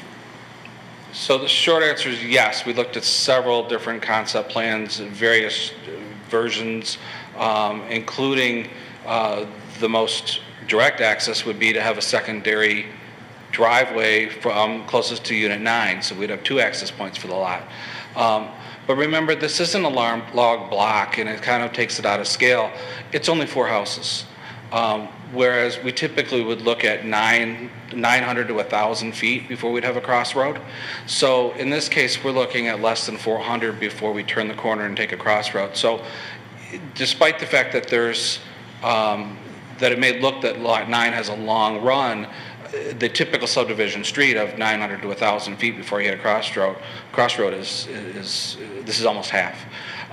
So the moving the road north would prohibit the Lot 5 and Lot 6. So whereas you may be able to move 12 and 13 down, you'd lose your frontage for the other 2. So we looked at various options to put the houses around the perimeter, and we wanted to try to keep the buffers off of the property line as much as possible, or the buffers to the property line as much as possible.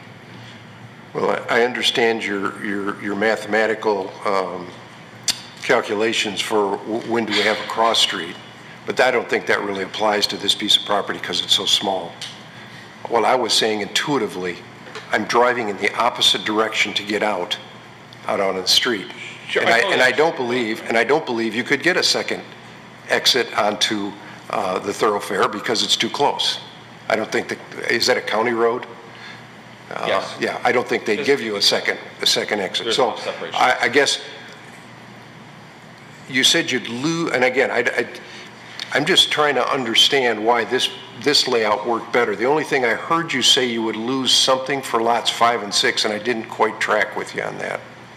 What are we losing for lots 5 and 6? Shorten your road length, you're going to lose your frontage distance on 5 and 6. If you flip 12 and 13 to the south, you'd lose your frontage distance for 5 and 6. Yeah, I'm not seeing that, but. I think Lot 9 is going to be the nice private lot that everybody's going to want to buy. Well, I wouldn't. I wanted to go back, Mr. Maniaci, to a question that was raised earlier about the green space. And maybe you touched on it, but how do you envision that being used down by the cul-de-sac and the collar? For the recreation of the homeowners that live within the subdivision. Picnics, parties, within, however the association deems it fit to use the open space. But it would be for the for the enjoyment, public enjoyment of the residents within the subdivision. And then, did you look at other configurations that maybe had the green space laid out differently? Yes, just as we spoke to Mr. Ting, that we did. One of the, I mean, there was an option to have two entrances, and they would have worked logistically, but we thought a cul-de-sac and making it a little bit more private was a little bit better. Just my concern or my observation when I look at it, it just feels like it's like grassy, plain, and there's not an amenity there. And some of the clusters we see an amenity right in the green space, something that's attractive to the residents in the green space. It's not like the preserves of Troy where we're saving 75 acres. Clearly not. Or the West Troy Meadows where we have the wetlands. This is all open space now. It's pretty much one single residence. Most of it's mowed lawn now with some trees around the property edge with the pond on there. And we figured the buffering space was part of the reason why we did the cluster option. The alternative is to have a standard subdivision where we come in and clear the trees and put 14 lots and just back up to all the existing homeowners that are there now. I mean, that was the alternative to the plan. Ms. Cruz. I just have a comment about when we designed this cluster ordinance and we talked about land preservation and green space, we did not make it synonymous with subdivision park or subdivision amenity. The point was that we were preserving green space, space between the homes, the buffering, and if you can put an amenity in there, that's sort of a bonus. But at the end of the day, if you don't get an amenity or you don't get a park, what you do get is the preservation of 24% more green space than what you would have had otherwise. So I just want to make sure that we're not going down some path where we think that the amenity or the park is now synonymous with green space, because it's not. That's my comment. Thank you. Could you put up the parallel plan versus the cluster?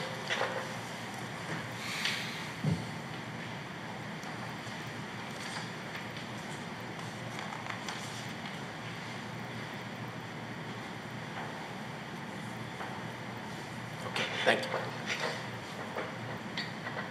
Any other questions for the applicant? I kind of feel like, yes, I just feel like, you know, the cluster ordinance came for a certain reason. And it did. Here, and you explained it previously, and thank you for that. But it seems like it doesn't fit in here for this, like, you know. Would you rather have the parallel plan? Because you can have that. Right. He'll give it to you by right. Right, so that's 14, right? That's the 14 you need instead of 16. That's right. Mm-hmm. Because, you know, if you look at the houses, they're going to be almost same size. So the green space will remain same. So I don't see a big difference between amount of space open, green space, between these two options, whereas we are giving the opportunity to have 2 additional units. Actually, the building... Is it really meeting the main reason for even going for a cluster ordinance? That's basically is my question. You know, so. The building envelopes on the parallel plan are much larger than the building envelopes that are on the open space plan, or the cluster option. Yeah. So that the homes will be larger, bigger footprint homes, which would take up more land space, not preserving the 25 acres, although the 24%. I wish. And the 24% is going to be under rules that the Troy sets, the city sets, that have to be maintained versus someone's backyard that could be done anything with. So it does provide for the green space to be kept as green space. Theoretically, yes, I agree. But, you know, the city's master plan, the way it was thought about, the reason the cluster ordinance came into being, I don't know if this is meeting that requirement.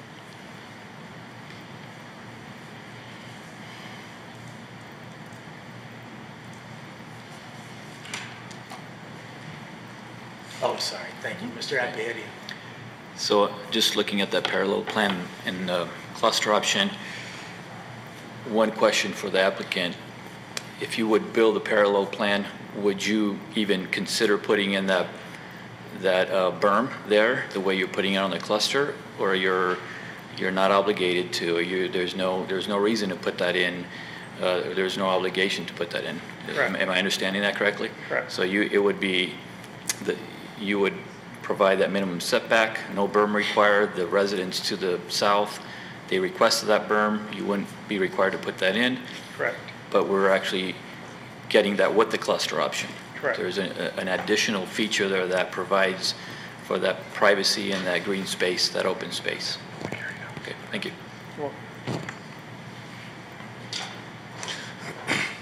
Yes? Mr. Hudson. I guess I'm a little torn. I'm not quite sure that the cluster plan in its intent really complies with what we're doing here. But if you take a look at the parallel plan, that I think is the lesser of the two as far as being acceptable. The parallel plan just jams too much into one area, at least with a cluster, even with a cul-de-sac at the end, and got to travel in a U to get out of the town. But I think the cluster is the better of the two plans. And as it's been said, Mr. Mediachi doesn't have to do a thing. If he just follows a regular subdivision layout, he can touch the adjacent properties. I like his cluster. Mr. Savin. We're starting to go down the path of having healthy dialogue / debate, and I think before we go too far down the track, it may be time to open up the public hearing and hear what the residents have to say. So that information is considered in our discussion. That's a very good point. Thank you. So I'll do that now. Thank you, Mr. Maniac. I'd like to open the public hearing, and again, as with the last two, the same rules apply, right? So please sign in. If you'd like to comment, limit your comments to 3 minutes. And I'd welcome anyone up who would like to speak.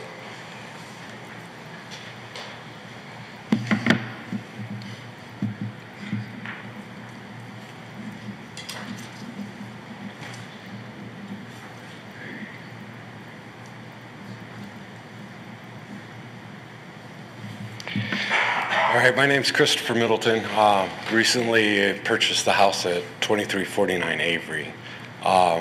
I've lived in that house actually almost 28 years, first under my parents, and now I'm here. I understand change is going to happen in the city and stuff like that. My concern is I would request a little more research on that pond on that property.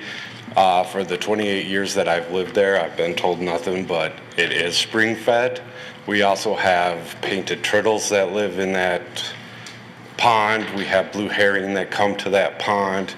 If that was a dead pond, there would not be wildlife in there. Thank you. Thank you.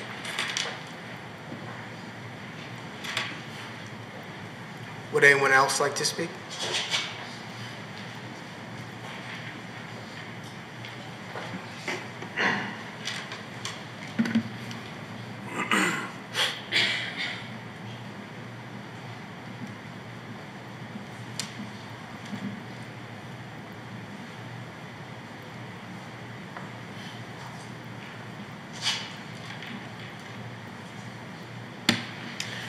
Alex Bordeaux, 2391 Avery Drive. I've lived there for 4 years now, and it is right behind, looks like lot 13 that I live, south of that. So my concern is with that pond, I've heard, much like the last man, that it's been spring fed. Well, if you're gonna fill that, you're gonna have to cap the spring, if it is. Then where is that water going to go? It's going to have to back up somewhere. So if I'm right there by that property line, I don't want my basement flooded. I don't want any issues like that. You know, I understand people have the right to make money, develop the property. I also have the right to protect my house. And I don't want to pay thousands of dollars in restoration. So that's my concern. Also the concern of wildlife. I see lots of turtle. There was 5 deer back there the other day. Foxes, all sorts of migratory birds come through. Also, the other concern is with the noise. I'm going to be having a newborn here pretty soon, and with all that construction for 2 years, as you know, construction equipment is not quiet. So, and we have a lot of kids in the neighborhood.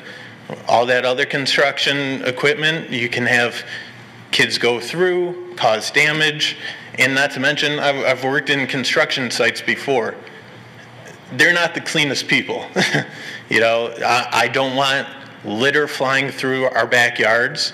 It's disruptive, and you know, I think we can come up with a better plan to preserve that area, at least where the pond is, and still develop the property. So that's all I have to say. Thank you. Thank you.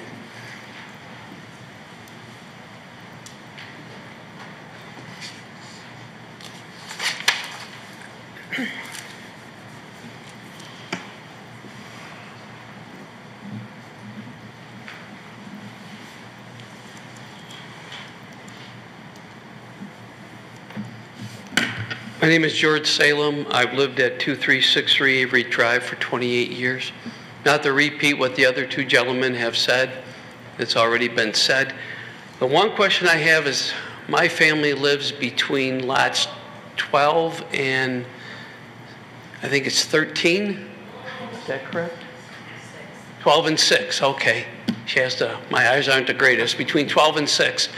The question is, how high is the berm going to be? What's the engineering standard? What's the height?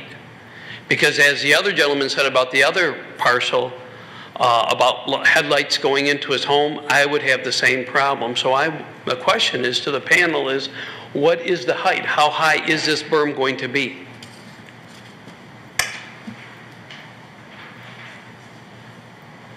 We don't do Q&A here. It's just for you, it's a forum for you to raise your issues, and we may talk about them. Okay, okay, yeah. So that's the question, is how high is the berm going to be? Thank you.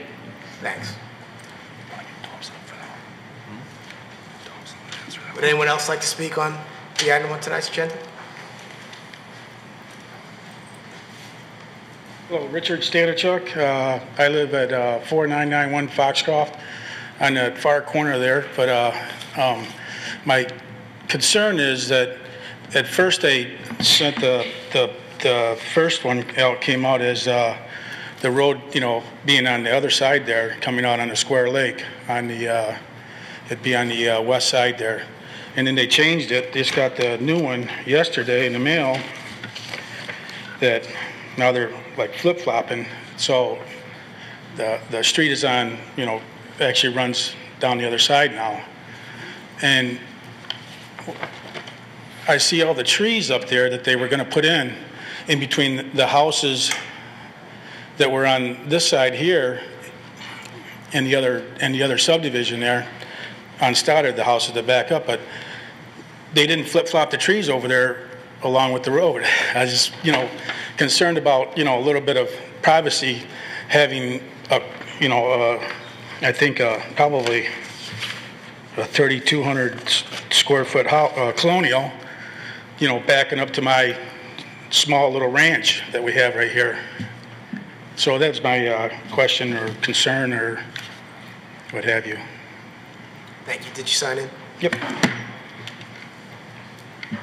And that is to probably 8 or 9 deer back there right now. But I've been there 25 years, and that pond has been there for spring fed, whatever has been there as long as we've been there. So.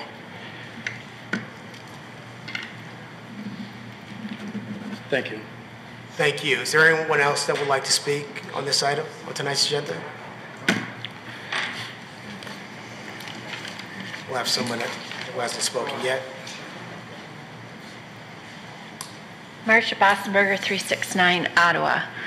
I'm going to go mention the West Troy Meadows and how they came back using the cluster option with less homes.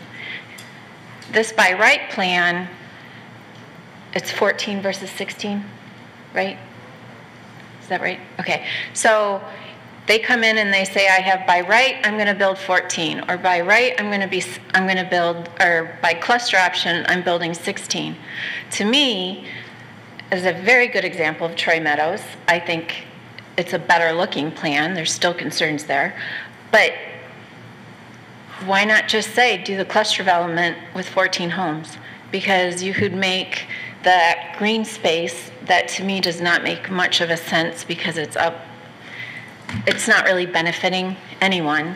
Whereas if you move the green space, take out 6 and 5, you're going to have more a nicer area of gathering or actual natural untouched space. It would protect those homes in the bottom corner.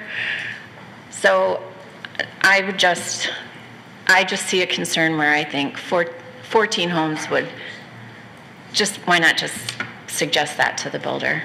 Since he can do 14 homes by right here, why not just do 14 homes with the cluster space, and we're going to increase our open space, I'm going to guess, I don't know, 35% maybe total. So that's my suggestion. Thank you. Thank I you. have to sign it again. Did you sign it? The first time, do I need to sign again? I'd like you to sign it again. Okay. Yeah. Is there anyone else that would like to speak on this item?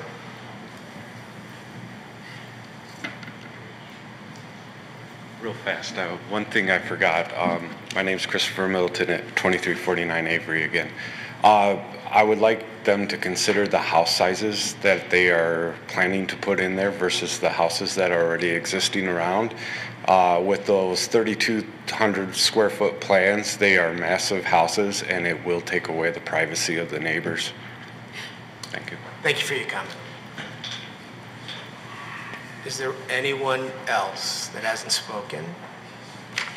So now I'll close the public hearing and ask if there's any, are there questions that were raised that we want to cover?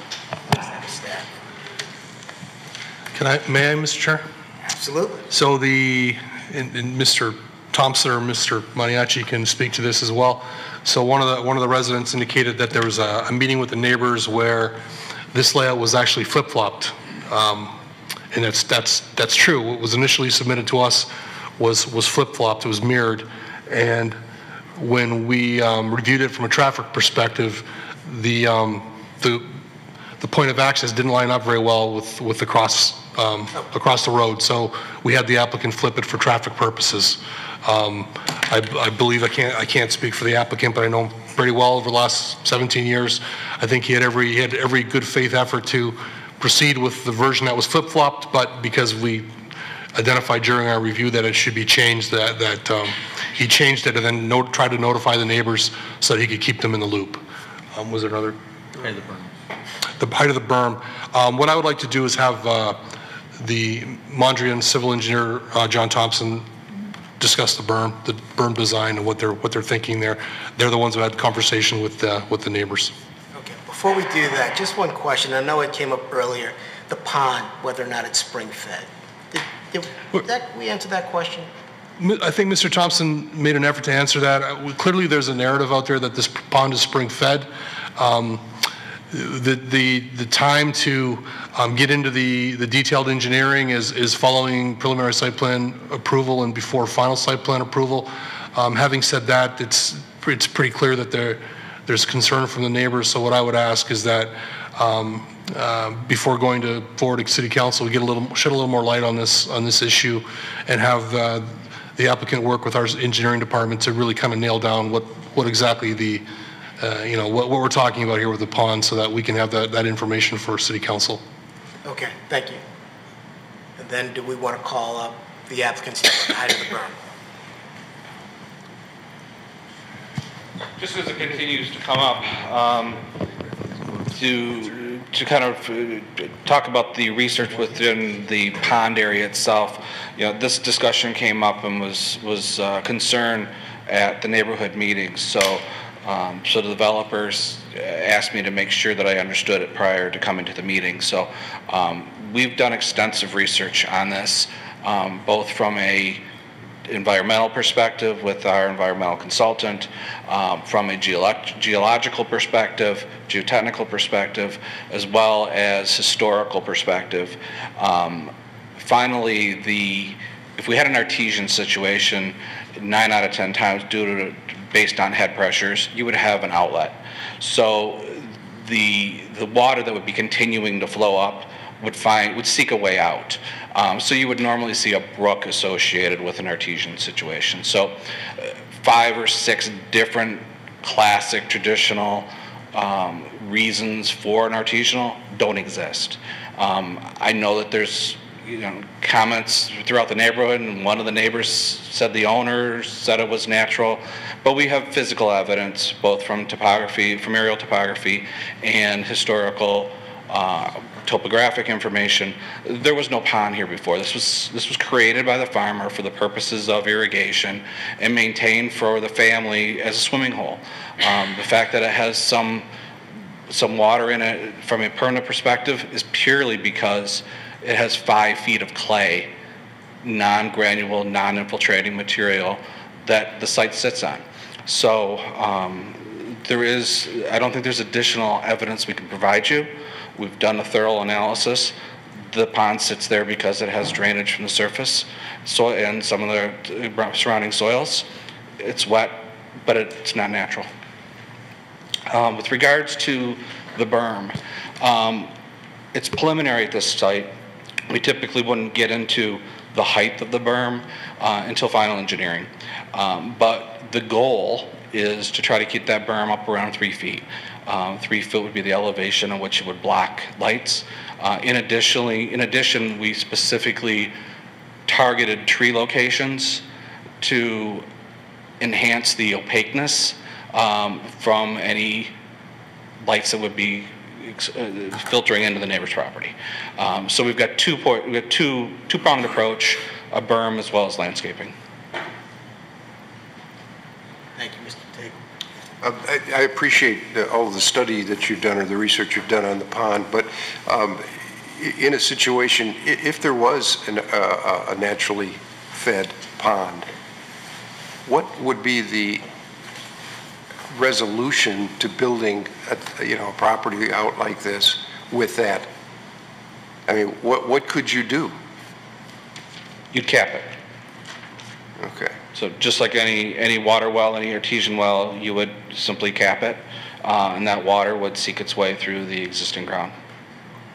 Would there be any, I mean, one of the neighbors was of concern, and again, this is getting way beyond my understanding, but you cap it, now water's going to find its own path. Could it find its path to other property owners and cause a problem? Theoretically, yes. Yeah, okay, thank you.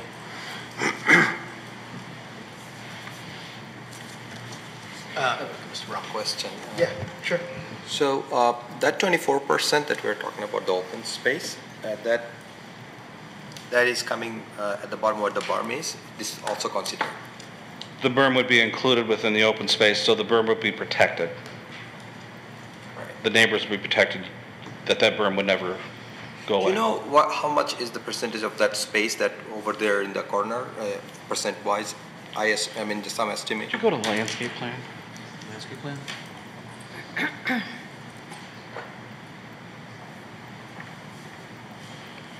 So everything highlighted would be common area, green belt, open space. I'm sorry, that's stippled. So on the side. Correct. So you have 3 sides, right? Correct, 3 sides. So you have the frontage for the road frontage buffer, the buffer by the cul-de-sac, a buffer against the neighbors to your west, and the buffer to your neighbors to the east, including the landscape berm, to help additional buffer against. So, and I think, this plan is not as, as creative, it doesn't have the opportunity to be. This isn't a highly natural featured property. You know, we looked at two projects before that were just great exemplary projects of utilizing open space and clustering. Not every property has that same natural feature, and this is one of them. So when we look at some of the cluster options we've done previously, the goal has really been to provide a passive greenbelt area. In fact, in some situations, we've actually done a quote-unquote no touch zone. The goal was to not disturb the buffer between the existing properties and our proposed development. So more often than not, the previously approved cluster options have had a 10, 20, 30-foot buffer around the perimeter, and its sole goal is to be a passive buffer between the proposed development and the existing residents.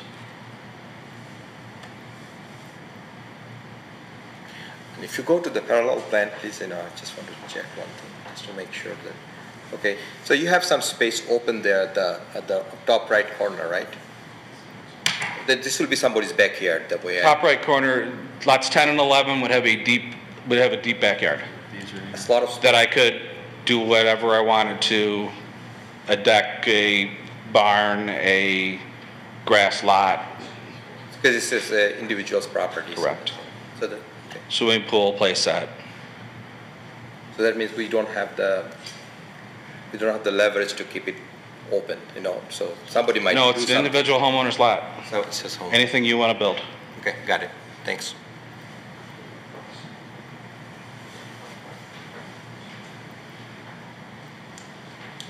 Thank you.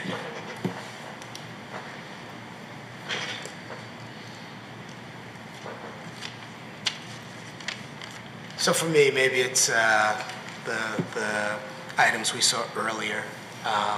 Certainly that has an impact of it. And then I asked Mr. Carlisle to read some of the requirements and the discussion about creativity and design and things like that. When I look at the cluster versus the parallel plan, I don't see as much of that as I feel like I've seen in other clusters we've approved. Not even just the two we've talked about tonight, but others that we've approved. But I do take the comments that Ms. Cruz and Mr. Hudson made that, you know, it is green space and it is a buffer and that is important. But I struggle with, you know, we trade the green space for density and, you know, so again, that's just my comment. I just kind of struggle with this one versus some of the others that we've seen. Mr. Apahidian. I just want to make a comment again about the cluster and about kind of going back the history behind it, because it was brought up by one of the residents. Why doesn't developer just put 14 homes as a cluster? So the intent behind the cluster ordinance, when we actually sat down and put our thoughts behind it of what can we do to actually develop this, the intent really was to provide some kind of incentive, right? That was the whole idea behind it, to provide an incentive to the developer to bring forth a site plan that would come with some kind of green space, minimum 20%. So if the developer has no incentive, then he has no reason. It might be more cost effective to go forth with a parallel plan. There's absolutely no incentive for him to actually bring forth a cluster. There's no incentive to actually create that buffer between the southern property. So either development would impact the neighbors in some way, but the cluster, the intent is to minimize that and mitigate that with as much open space as possible. Obviously, this doesn't preserve 75 acres like we saw with the previous property, totally different project, but it preserves the maximum that the developer brought forward to be able to balance that and bring to us a project where he's implementing cluster because he's taking advantage of the incentive that's there. That's really what he's doing. Because if the cluster option wouldn't be there, we just have that parallel plan before us, and that's what we'd be reviewing and voting on. So I think I'll leave it at that, but that's really what we're looking at allowing or giving the opportunity to the developer to say, I'll provide green space, but there needs to be incentive for that.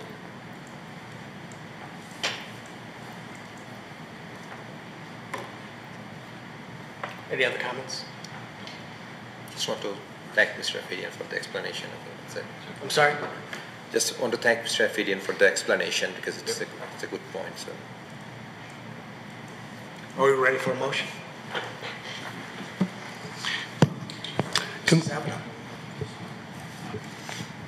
Could the maker of the motion consider adding another provision whereas information on the pond, which is verbalized to us by the engineer, be provided in writing so that that information can be provided to City Council? I want to make sure that the pond issue is fully vetted prior to preliminary site plan approval if this is moved forward to City Council. Does that make sense, Mr. Chairman?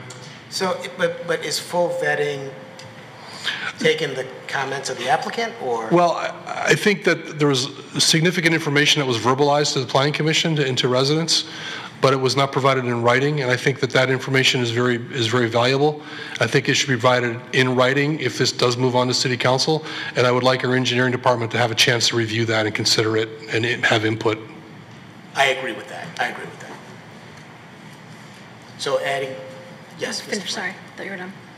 So adding to the motion the requirement that they share that information so that we can vet it before. Provided in writings, yes, so it can be reviewed by our engineering department. Agreed. In addition, the proposed resolution lacks the requirements that the open space preservation covenant needs to be submitted and a detailed narrative indicating the specific method for preserving the open space. It's the sample language is the first one that we did this evening. So that is not in the sample language? That's not in the proposed resolution. That language, the submission of an open space preservation covenant, as it was in the first one that we did. Okay, so that should be added as well. Yes.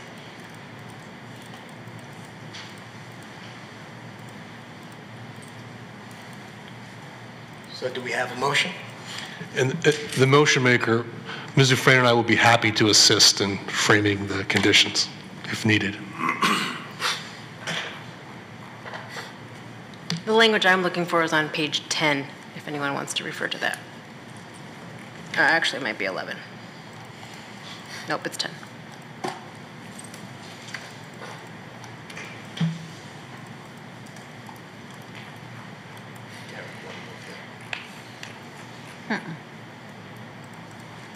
I'll give it a shot. Thank you, Ms. Fowler. Since everyone is falling over themselves. Resolved, the Planning Commission hereby recommends to the City Council that the proposed Chadberry Place site condominium, 16 units / lots, south of Long Lake between John R. and DeQuinder, parcels 88, 20, 13, 127, 020, Section 13, approximately 5.22 acres in size, currently zoned R1C, one family residential district, be approved for the following reasons. 1, the request complies with the master plan. 2, the cluster development better protects the adjacent properties than if the site were not developed as a cluster. 3, the cluster development is compatible with adjacent properties. 4, the site can be adequately served with municipal water and sewer. 5, the information regarding the pond be provided to the City Council in writing from the applicant. And 6, I'm going to ask our esteemed attorney to read it. Sure. Submission of open space preservation covenant is 6. And then 7 would be submission of a detailed narrative that indicates specific methods for preserving the open space.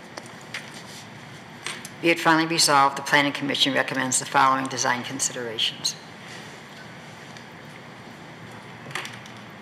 Support? Mr. Rockman. Thank you. Sergeant. Mr. Tagle? Yes. Mr. Abhidian? Yes. Ms. Cruz? Yes. Mr. Faison? Yes. Mr. Fowler? Yes. And Ms. Fowler, I apologize. Mr. Hudson? Yes. And Mr. Rahman? Yes. Motion passed. Mr. Chairman, would it be, can we take a 5-minute break? Absolutely, yes. Congratulations.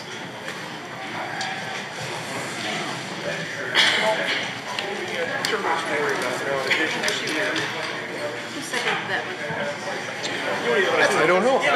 Tables over to the... Mr.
Special use and preliminary site plan review, file number SU JPLN 2018-0007. Proposed Holiday Inn Hotel east of Crooks Road, north side of Tower, 900 Towers, Section 9, currently zoned OM. Thank you. Thank you, and good evening. Planning Commission should be aware of this property. This is the second time that the Planning Commission has seen this. The applicant tonight is requesting a hotel at the property located at the northeast corner of Tower Drive and Crooks Road. The application was last considered at the August 28, 2018 meeting, and there were a number of issues that were raised by the Planning Commission, and specifically it was issues in regards to where the proposed two hotels at that time were placed, as well as the issue of shared parking. It was the consensus of the Commission to table the matter to allow the applicant to look at those issues of building placement as well as address parking deficiencies. So the applicant has revised their proposals, and there's two significant changes that the applicant has done. The first is they've reduced the number of hotels from 1 to 2. There was a Staybridge Suites, I believe it was, originally proposed. They've removed that and are remaining or keeping the proposed Holiday Inn. And the second big significant change is they actually moved the building that was at one point in the northeast corner of the parking lot to the southeast corner of the parking lot to be adjacent to Tower Drive, to actually have that building frontage on Tower Drive that we've requested. So with those are the two significant changes that the applicant is proposing. You'll note in the graphic above, the area in red is the outline of the entire site. In the center of the site is the existing tower building at 900 Tower. It's an office building. And the area highlighted in yellow is the actual location of the single proposed Holiday Inn site. It is 5 stories, 138-room Holiday Inn. It does include meeting space, banquet space, and a restaurant. We do note that it does comply with all of the bulk requirements for the OM Office Mixed-Use District. The site or the hotel will be accessed off the existing parking lot, which is accessed off of Tower Drive. In addition, the applicant does propose to have a shared parking agreement or shared parking on the entire site to share parking between the hotel user and the tower users. We do note that the construction of the hotel will reduce the number of spaces by approximately 274 spaces. However, the applicant in their parking study concludes that 1,118 spaces is required by the zoning ordinance without shared parking. However, based on a parking study, they find that the supply of parking is only 984. Thus, there's approximately 150 to 200 space difference between what the ordinance requires and what their study determines that they need. They do note that the proposed 1,028 spaces should be sufficient based on shared parking. Again, that 1,028 that will remain on site is approximately 40 or so greater than what their parking study determines that they need for this user. OHM has reviewed the study, and they do concur that there is sufficient parking to accommodate the projected parking demands for all users on the site. The applicant has provided both a landscape and lighting plan. We do note that the landscape plan is in compliance except for the requirement for landscaped trees along the green belt that fronts the public right-of-way. They haven't provided any trees adjacent between the building and the parking lot area and Tower Road. All the existing trees are actually in the right-of-way. So they are required to meet those tree requirements. In addition, they have provided a photometric plan. It does comply with all the photometric requirements. However, they did not provide any lighting fixture details, so that will need to be provided. Shown in front of you is the proposed elevation and rendering of the building. This is a view taken basically from Tower Road of the building. The front end is the drop-off that you can see located there. The building is a mix of brick and stone with some, looks like EFIS siding banding on where the Holiday Inn logo and sign is located. We do note that this is a special use. Special use were determined for hotels due to the unique case-by-case basis that the Planning Commission wished to desire to review these projects. We do find that they have addressed the outstanding site issues that we last raised in our report, and we do find that the special use standards have been met. So with that, we do recommend the Planning Commission discuss the proposed architecture based upon the materials provided and the applicant's explanation of the building design. And we are recommending special use and preliminary site plan approval with the conditions that were raised by OHM in their site plan review. They provide the number of required street trees on the property. They provide the light fixture cut sheets. And lastly, they address any architectural changes raised by the Planning Commission. Thank you. Thank you. Any questions for Savana? Mr. Hudson? Mr. Carlisle, if you know, the shared parking agreement, will that be in effect for as long as this hotel is in business? I mean, what is the length of the requirement that the shared parking continue? I assume it's in perpetuity, but I'm going to refer to Mr. Frayne on the length of it. Yeah, I haven't seen a document to review, so I don't know what they're proposing. Well, I'd like to know before we give site plan approval, if we're going to do that, if they got a 5-year shared parking agreement, that's not sufficient in my mind. But we'll have to talk to the applicant because I haven't seen an agreement. I haven't reviewed anything yet. Maybe the applicant can tell us. Mr. Hudson, if I may, I do want to note that the parking study was based on the number of proposed uses, both with the hotel as well as the tower. Any time there's a change in the use in the tower, that will require the tower owners to provide a sufficient parking study to determine that the shared parking still works. So this is only a snapshot in time as part of the parking agreement, and any change in use, which would go through the building department, we would also confirm that parking is sufficient moving forward as well. And let's just say that they decide that they got plenty of parking with the shared parking, and they're not going to continue paying rent or anything else. They've got plenty of parking all the way around it. I think there should be some certainty with that shared parking agreement as far as the approval of a hotel is concerned.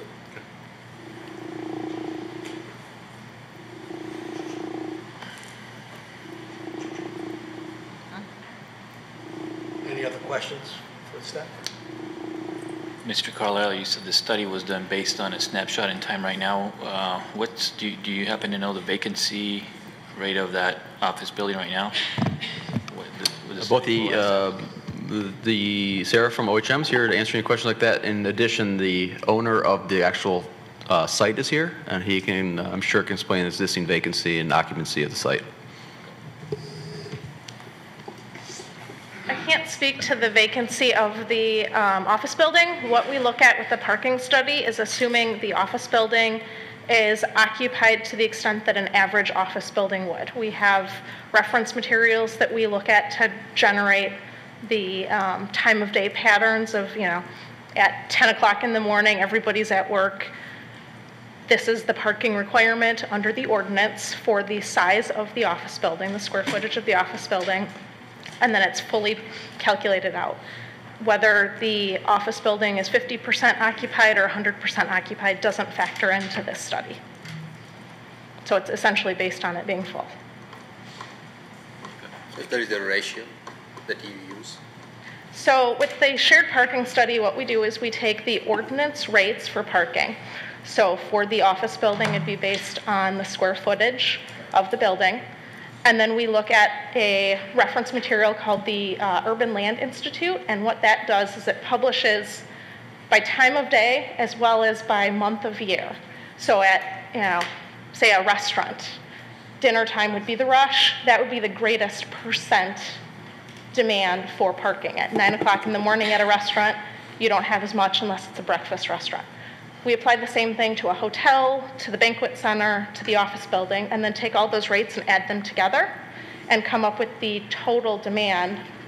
In this case, the peak demand for the entire site, the hotel, the banquet center, the restaurant, and the office building occurs at 10 o'clock in the morning approximately.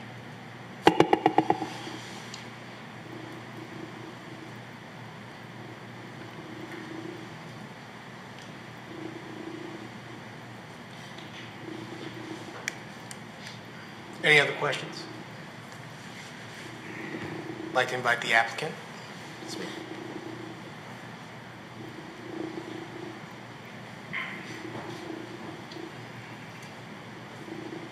Assad Malik with the Mayor Lodge Group. We appreciate the planning department and staff of Mr. Savidant to work with him in the engineering department and the fire marshal as well since we met last. And I think the proposal that we came up with is a very good compromise and something that we could work with the city on. To answer the previous question in regards to the ownership and the land parking arrangement, the current owner can probably address that, Tony Anto. Sure. Tony Anto with the conjoined companies. Mr. Hudson, it runs with title, so it'll be a shared arrangement in perpetuity. No fees back and forth. It's just it'll sit on the title. It'll be there forever. Great. I'd invite Tawfiq Bentar, who's our architect, to describe the architectural design, which is what we wanted to show you. Mr. Chairman, if I could, before Tawfiq speaks, I just want to mention we flashed an image on the screen from the PowerPoint that showed two buildings. It was up there momentarily. That's an older image, and I wanted to clarify that we inadvertently used an older image. The updated, more accurate image is on the screen now. Now. Thank you, Mr. Sullivan. If you have any specific questions, I'll answer them, but I can give you a brief summary of what the program of this project is.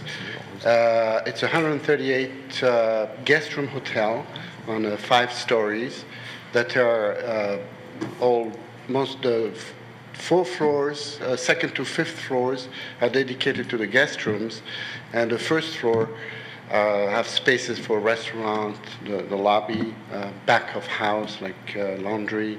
There's a pool, fitness room, and other amenities that are part of the hotel.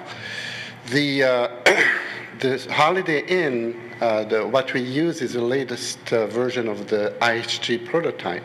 It's and within that we use the latest design, so we want to make sure to get the latest and greatest in terms of IHG's design, but adapted to this site. So we have to make some changes to meet the requirements that are enforced here in Troy. Concerning the exterior finishes, we have brick on the upper floors and minimum ephes. It is mostly dedicated to the trim around the banding around the building, and we have 2 tone bricks, one dark and one lighter. And I understand there's a limitation in what we can use for ephes, and we are well under 9%. I believe you had like 10 to 15% as a goal, so we are well under that, and we have made these changes to make sure we comply. And the first floor, we're using stone on the entire first floor. You can see that on the renderings above you.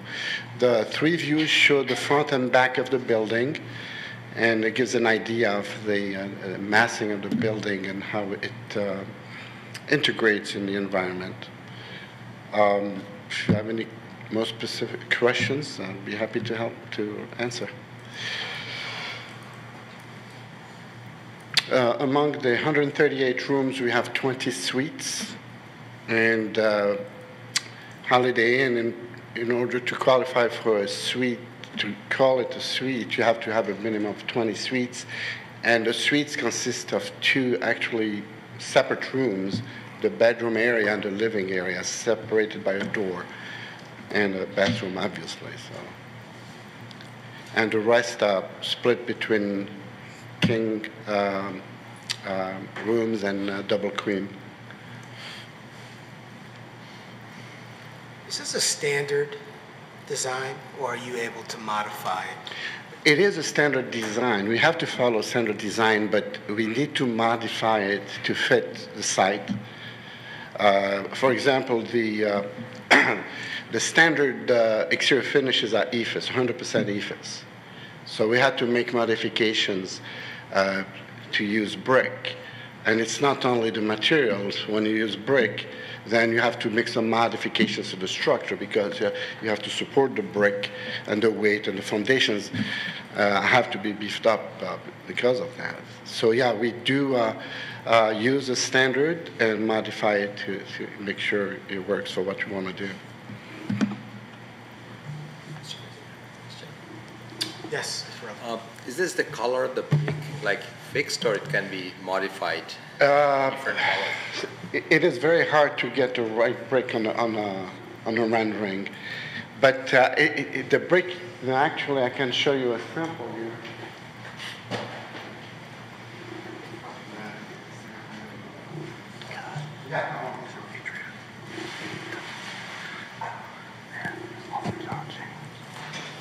Okay, I'm going to pass this around. Sure. No. These are the 2-ton bricks.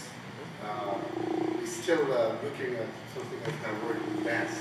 But what we have to do is to match standard colors that IHG uses.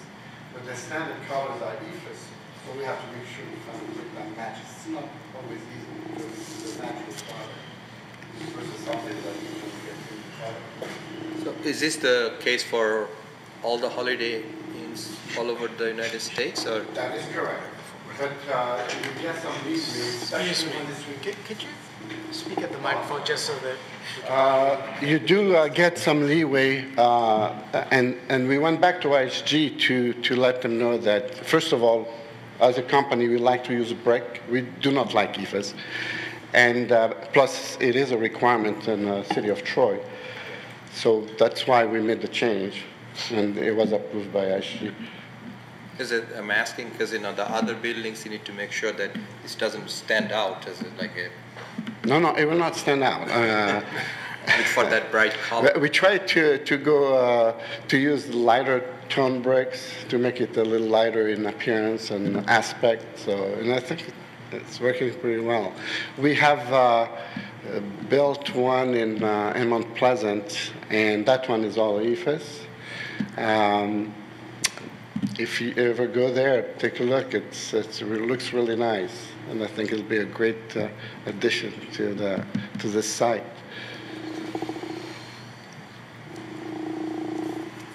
Any other questions? Yes, Mrs. Taylor.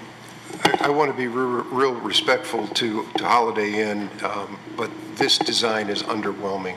The appearance of this building, when I look at that rear elevation,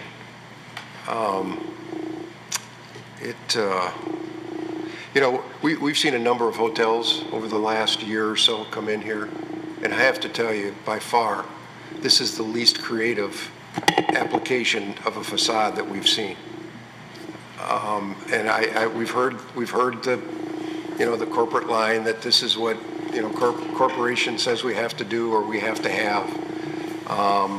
But quite honestly, I cannot support the building looking like it looks right now. I mean, it's, honestly, the renderings that we're seeing in our package that are up on the screen there, that lower public area that stands out in front of the tower, is that curved? Because your plans indicate that that's a large, swooping, curved element, and I can't read that. Excuse me, I can't read that in any of these renderings, and I'm just wondering if maybe that was an adjustment that was made in the plans, but not yet caught up in the elevations of the renderings.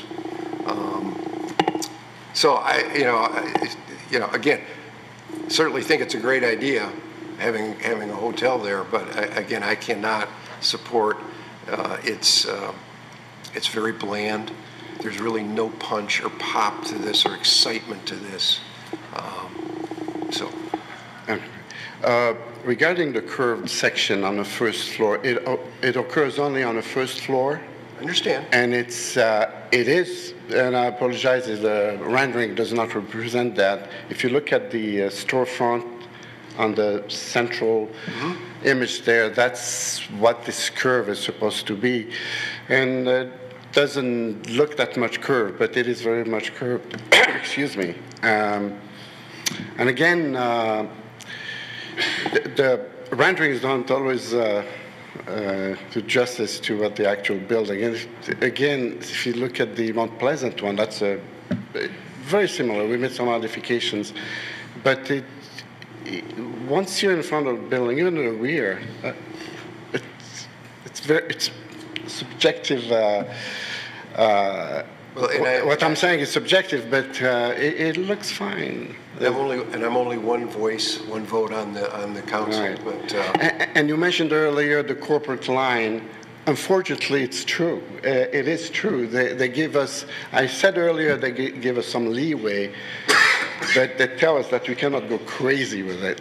Because you have to stay within, first of all, the footprint is a footprint. They don't let us do much about it. I'm not talking about changing the plan or the footprint or that. I'm just talking about how this building comes across as as an element in our community.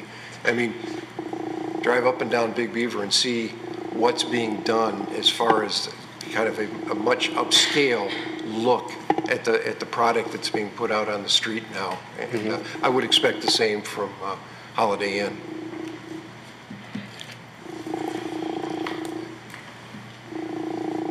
Thank you.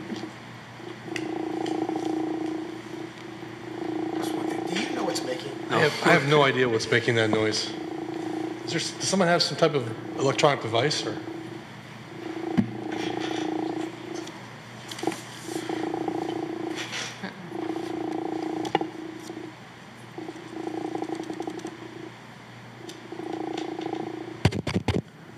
I don't know. I've never heard that noise before. Gremlins? Any other questions? I had a couple of questions for the developer.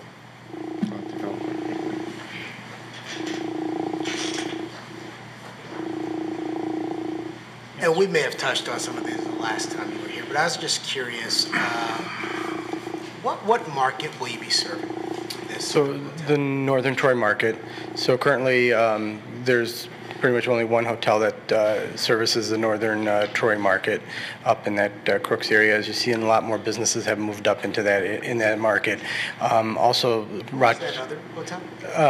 The Embassy Suites, The one that's right next to it. And we do have a Holiday Inn Express that's actually north of that in Rochester Hills off of 59 and Adams. So we actually expect to get some traffic that's coming in from Rochester Hills as well. And is it business people that are generally staying? It's primarily business folks that stay there. So we own the Holiday Inn Express that's currently in Troy, along with the one that's up in Rochester Hills.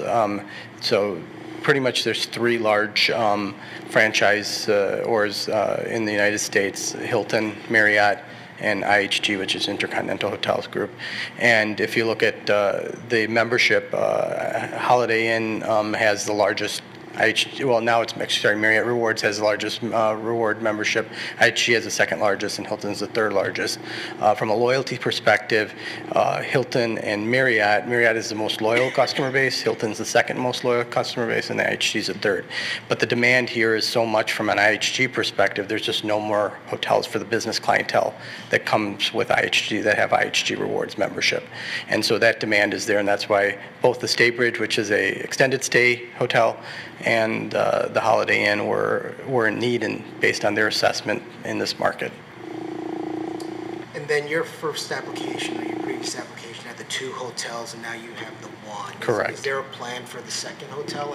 At the present time, we're just back to discussions with Intercontinental. We explained to them that this site and this location was not feasible and conducive for two hotels, based on the August meeting and our follow-up discussions. Okay, thank you. Any other questions for the developer? No? Okay, thanks.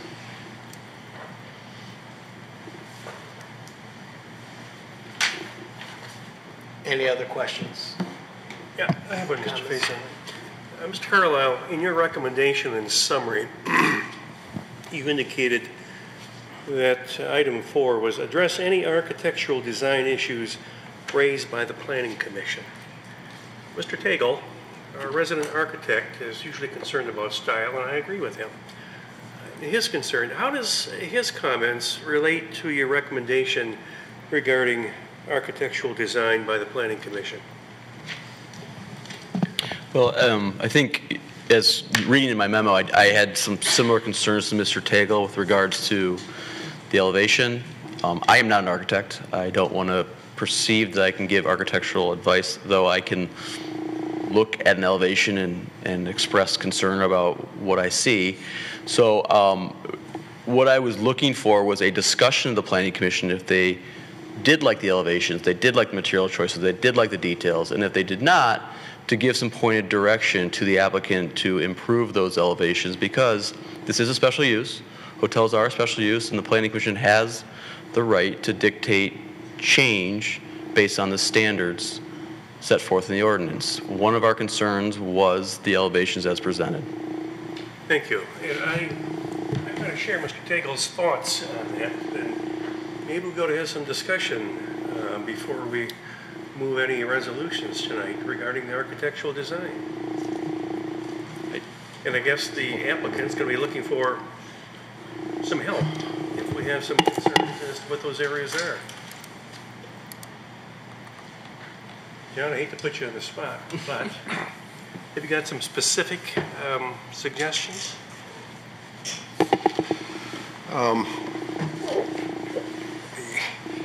I think looking, again, without trying to alter what the footprint or the plan of the building is, the massing has been established.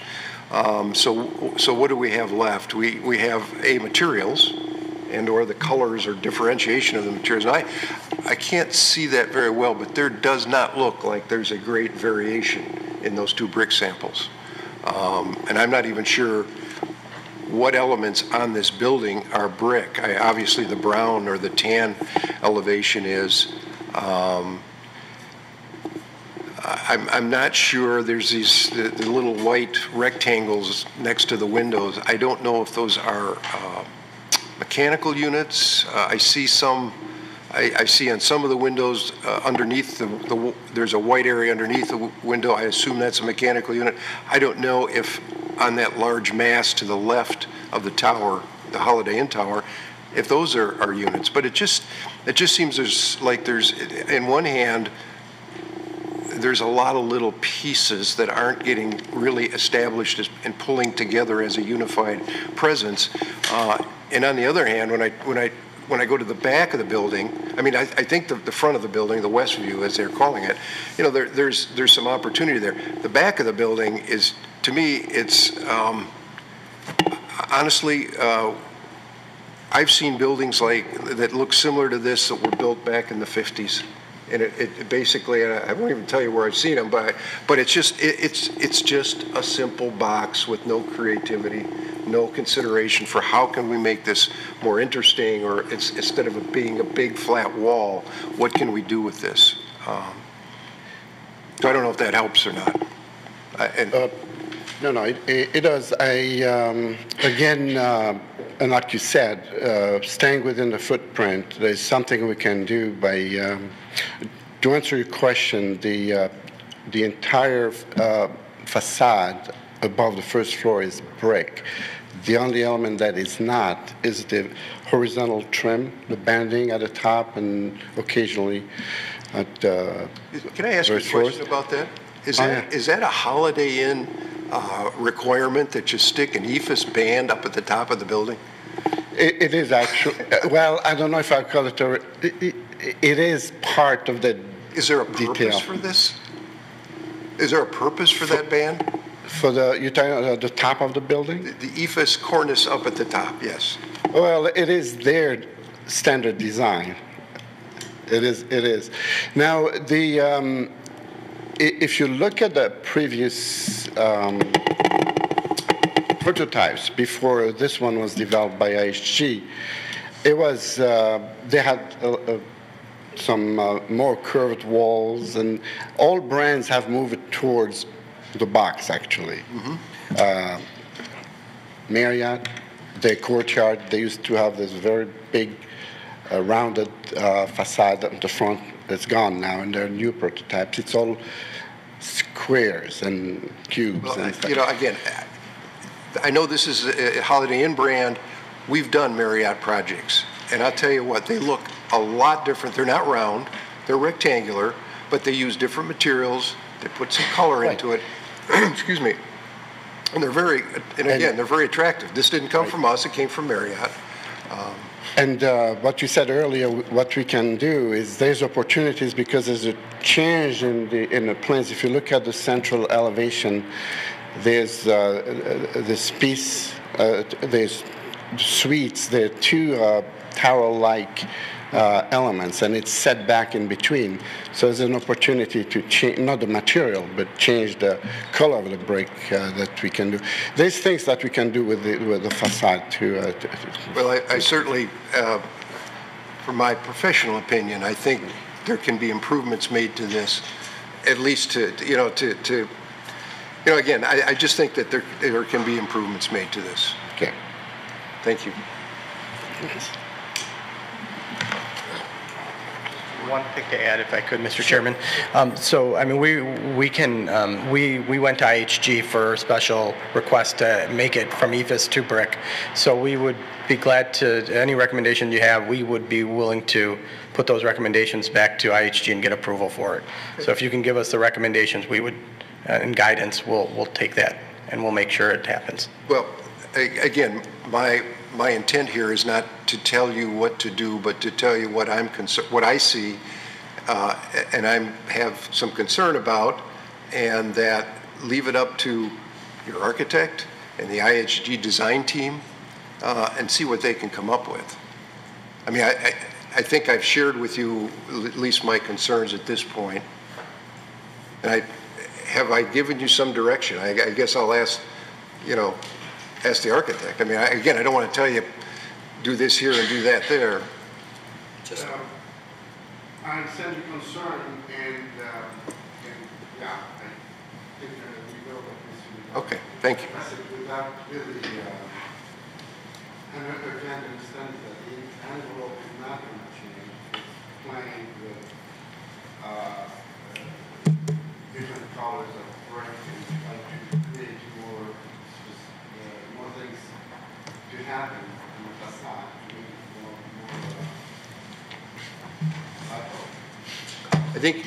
I think if you look at the massing and the shapes that you have on the building, to reinforce the ones that are really important and maybe downplay the ones that aren't, or to start to create some, again, like I said earlier, there seems like there's a lot of little pieces happening on this, and it just kind of, it doesn't go well. It doesn't give a unification to this elevation. So I think something along that line would be helpful in my opinion. You mentioned, and you mentioned little pieces. Could you tell me again? Well, what are the white rectangular units adjacent to the windows? Oh, okay. That center section. So those are the VTAC. So those are the mechanical units.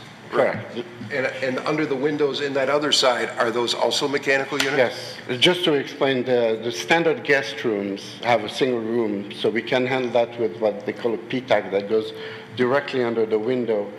But for the guest room, for the suites, since we have two rooms, we have to put what they call a VTAC, which is a air handling unit that's ducted that brings air to the living area. I understand. Okay.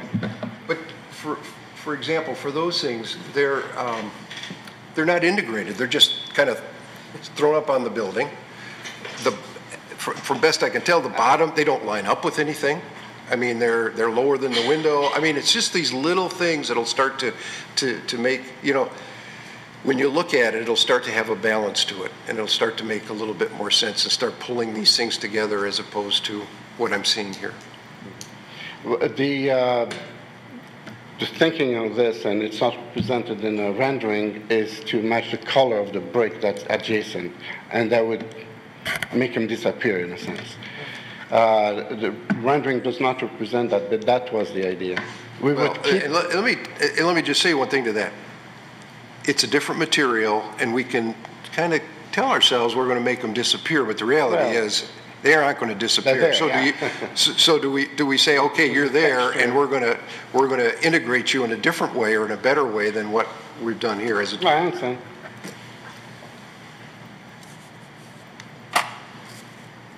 Thank you. Thank you. Just a clarification, just the takeaway is that the architect working with IHG to make the rendering, who would be the approval? Should we work with the planning department or, okay, all right.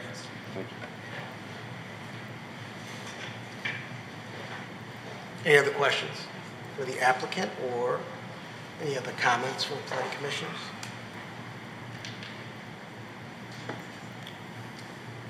Will we then postpone until we saw an updated? That's the pleasure of the Planning Commission. Would the Planning Commission like to see the renderings of the building and the materials and all the other details again? I would like to have them come back with some changes. My view would be the same. Along with the, pardon? No, I said my view would be the same. I didn't know if you were done. I'm sorry. You know, I'd like to see them come back with maybe some renderings rather than anything else, but with materials, seeing if it couldn't spruce up the building in some way, rather than telling exactly what we want. I think they know our feelings, and I'd like to postpone it to give them an opportunity to do that. Yeah, I just want to add that, definitely it's a good idea to have one instead of two, the hotel. And then hotel is like it's a multi-story building, so definitely it goes with the ordinance that we have. But then again, I agree with that that we just have to have something very nice instead of just having something we normally see on the interstates, right? So that's the difference that we probably can at least give it a try. I know that there is restriction from the Holiday Inn standpoint, but I have seen some like Burger King stores different when it's in a different, a little bit up and neighborhood. So there could be some new way. I don't know if we have that. We can try that.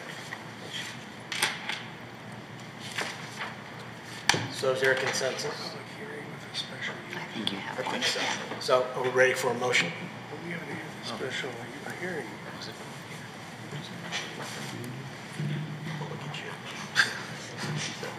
Come on, I read what I already made. Let's see here. Mr. Chair, the public hearing, I think you have to open the public hearing. This is So- a public hearing, is it? So it's, thanks Kathy, we had a public hearing in August, opened it and closed it. The site plan was postponed. The changes made were less intense, so our interpretation was that we did not need to hold a public hearing. It's certainly, we do have a letter. I have kept the manager of the hotel, Embassy Suites, informed of this. He did provide input in writing. I believe he's here this evening. You can certainly open up for comment for anyone who's here. That's your purview. I would recommend you do so. But it's not technically a public hearing because we already held it in August. Okay, and I didn't see it on the agenda, but yeah, I agree, we should open it up to comment. So is there anyone here that would like to speak on this item on the agenda? Yes. And what I would also suggest, Mr. Chair, to keep the meeting moving is also put a time limit for all speakers of 3 minutes. It's the same time limit, that's right. All right, hello everybody. My name's Greg Crozing. I'm the Director of Sales and Marketing for the Embassy Suites in Troy. I did send an email to Brent and the Planning Commission in reference to a couple concerns we had with some of the parking statistics, and specifically in reference to the number of associates that would be required to run a hotel. They had noted 10, which equates to 10 parking spots. I don't personally believe that that's accurate. A hotel of this size, even on a skeleton crew, would probably require about 17 associates, and when it was at its peak of occupancy, probably double that. So, which would equate to essentially 17 parking spots and 34. And then in addition to that, last time we held this meeting, I had referenced a calculator that the different brands use and sent a link to everybody. It's also included in that email that states how many, what the potential occupancy of a particular meeting and or banquet space would be. In this scenario, this property has roughly 3,500 square foot ballroom, which, in various different styles could equate to, say, 194 parking spots and/or down to 75 parking spots. They just ran with the 70 number. So it could really be set in a different manner and require more spots. So the other thing that I don't know if OHM took this into account, but 900 Tower Drive and, I'm sorry, 700 Tower Drive, 750, they're both 241,000 square feet. 700 has 990 parking spots, which equates to about 244 square feet per spot. That building's at 98% occupancy. So if you were to take those tenants and their parking spots and their cars and place it into 900 Tower Drive, that would still leave you with, at their suggested, whatever this site would take up, it would leave 1,032 parking spots available. So if you were to take the 990 parking spots in that occupancy and move it into 900, that only leaves you with roughly 34 parking spots, yet you have 50,000 more square feet of space. So I still don't believe that that's adequate parking. I showed pictures, aerial photographs that are on the City of Troy website of this building in the 90s, and the parking lot was completely filled. It hasn't, I think the current parking study and what we see now in the vast amount of parking is related to the tenant and their model, per se, of staffing. So, and it's proven by 7 and 750, which I'll wrap it up, but they're less, they're 50,000 square feet less of space, yet their parking lots are packed. So I don't know if OHM took that into account, and if they didn't, something that the committee should definitely consider. So I'll leave it at that. My time's up. Thank you for your time. Yes.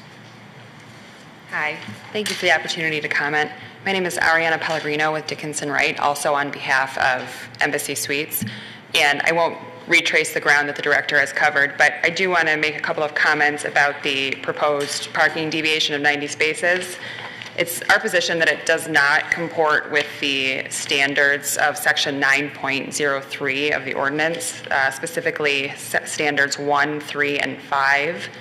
And the director spoke a little bit about whether the parking study accurately captured the demands, and the embassy's concern being the adjacent parcel that shares internal access roads with the proposed site is that if there's an overflow or an excess of the current studies, what the current study shows as for demands, that the natural inclination is going to be to use those embassy suite parking spaces.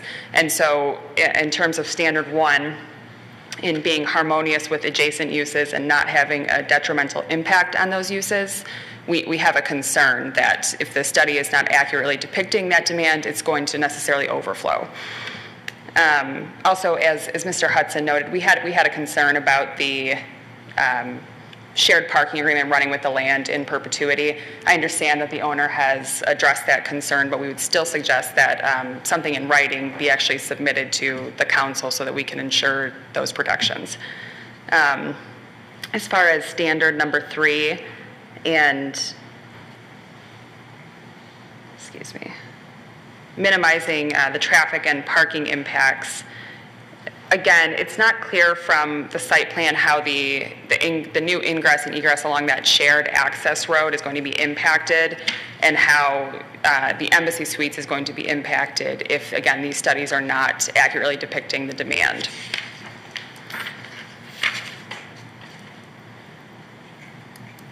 Finally, it's not clear that there's actually a specific reason why the deviation is necessary, apart from it might just impose an additional burden to construct more spaces as opposed to jeopardizing the risk of overflow.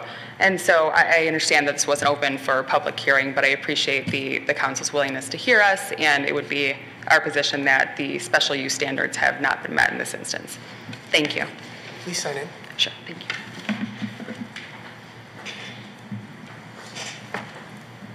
Is there anyone else who has a comment on this item on the agenda?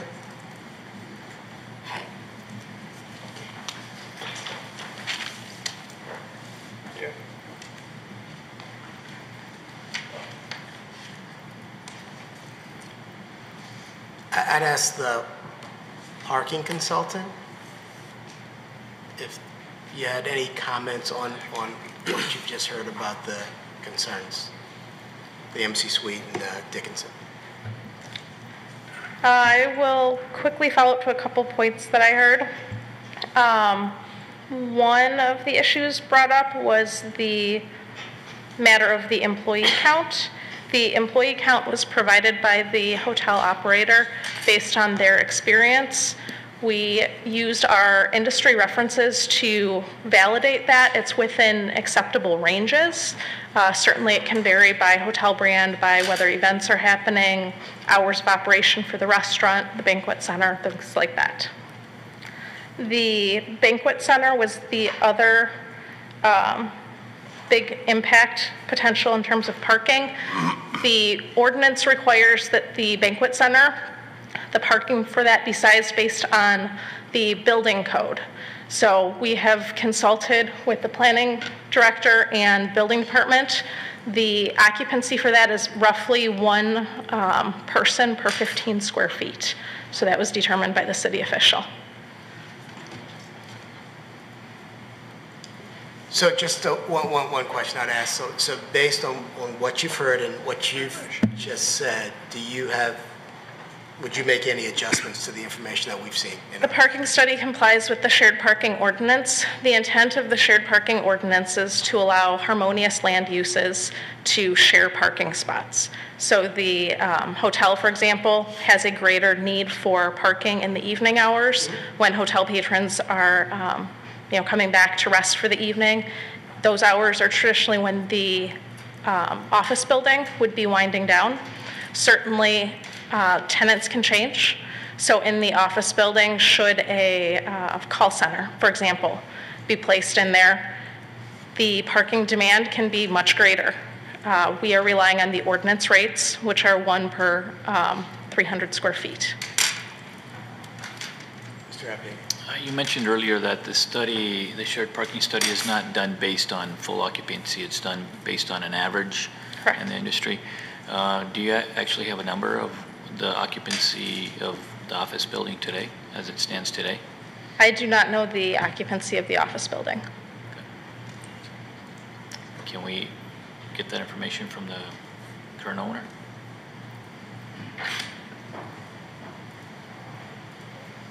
I believe the current occupancy in the tower is about 60%. Okay. Thank you.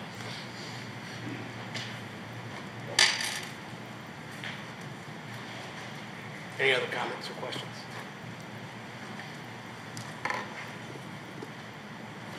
I have a question. Yes. This is about the occupancy. So I'm still not clear about how I think you have 900 or something from the tower that you mentioned in the chart, right? So this is based on the square foot area? Is it, or it's dependent on like what % of floor is occupied? Because by default, this tower has to have this many parking spot, right? Is that the way it works out, or how many tenants in the current, The ordinance for a office building land use requires the usable floor area be used. Right. So we take the usable floor area and then we divide that based on one space per 300 square feet of usable floor area in the building. That value comes to 853 parking spaces that would be needed for the office building alone. By using shared parking, a portion of that can be used for multiple uses.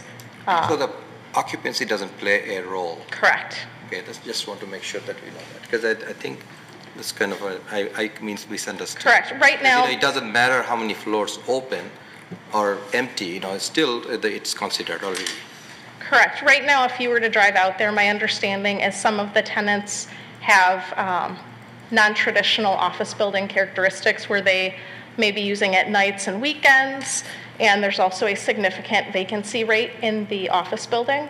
So right now, if you were to drive out there, the parking lot does look fairly empty. Part of that is the parking lot is oversized. The ordinance requirements a number of years ago required more parking for the same square footage.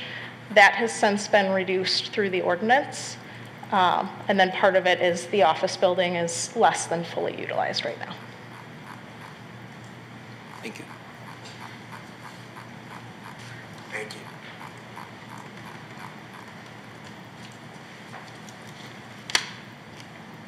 Any other questions?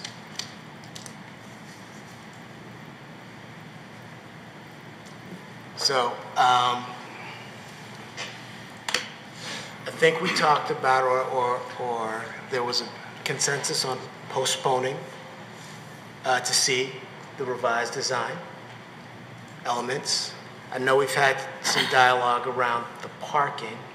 I guess my view is that I'd be comfortable relying on our parking consultant and their methodology as opposed to asking for a different analysis for this specific project. I don't know if anyone here feels differently, though.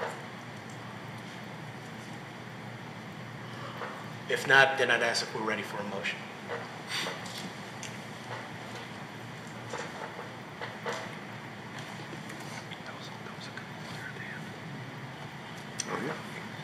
Mr. Tagle, thank you. Resolved that the special use approval and preliminary site plan approval pursuant to Articles 8 and 9 of the zoning ordinance as requested for the proposed Holiday Inn Hotel east of Crooks, north side of Tower, 900 Tower, Section 9, currently zoned OM, Office Mixed Use District, be postponed to allow the applicant to redesign or look at design options for the facade of the building. Support. Mr. Hudson, thank you. And Ms. Sarnicki. Is that support by Mr. Hudson? Yes. Thank you. Mr. Rahman? Yes. Mr. Tagle? Yes. Mr. Abhidian? Yes. Ms. Cruz? Yes. Mr. Faison? Yes. Ms. Fowler? Yes. Mr. Hudson? Yes. Motion carries. Item number 9 is public comment for items on the current agenda. Does anyone want to speak on an item that's on the current agenda? Okay. Seeing none, I'll go to item number 10 on the agenda, Planning Commission comment. I'll start with Mr. Tagle.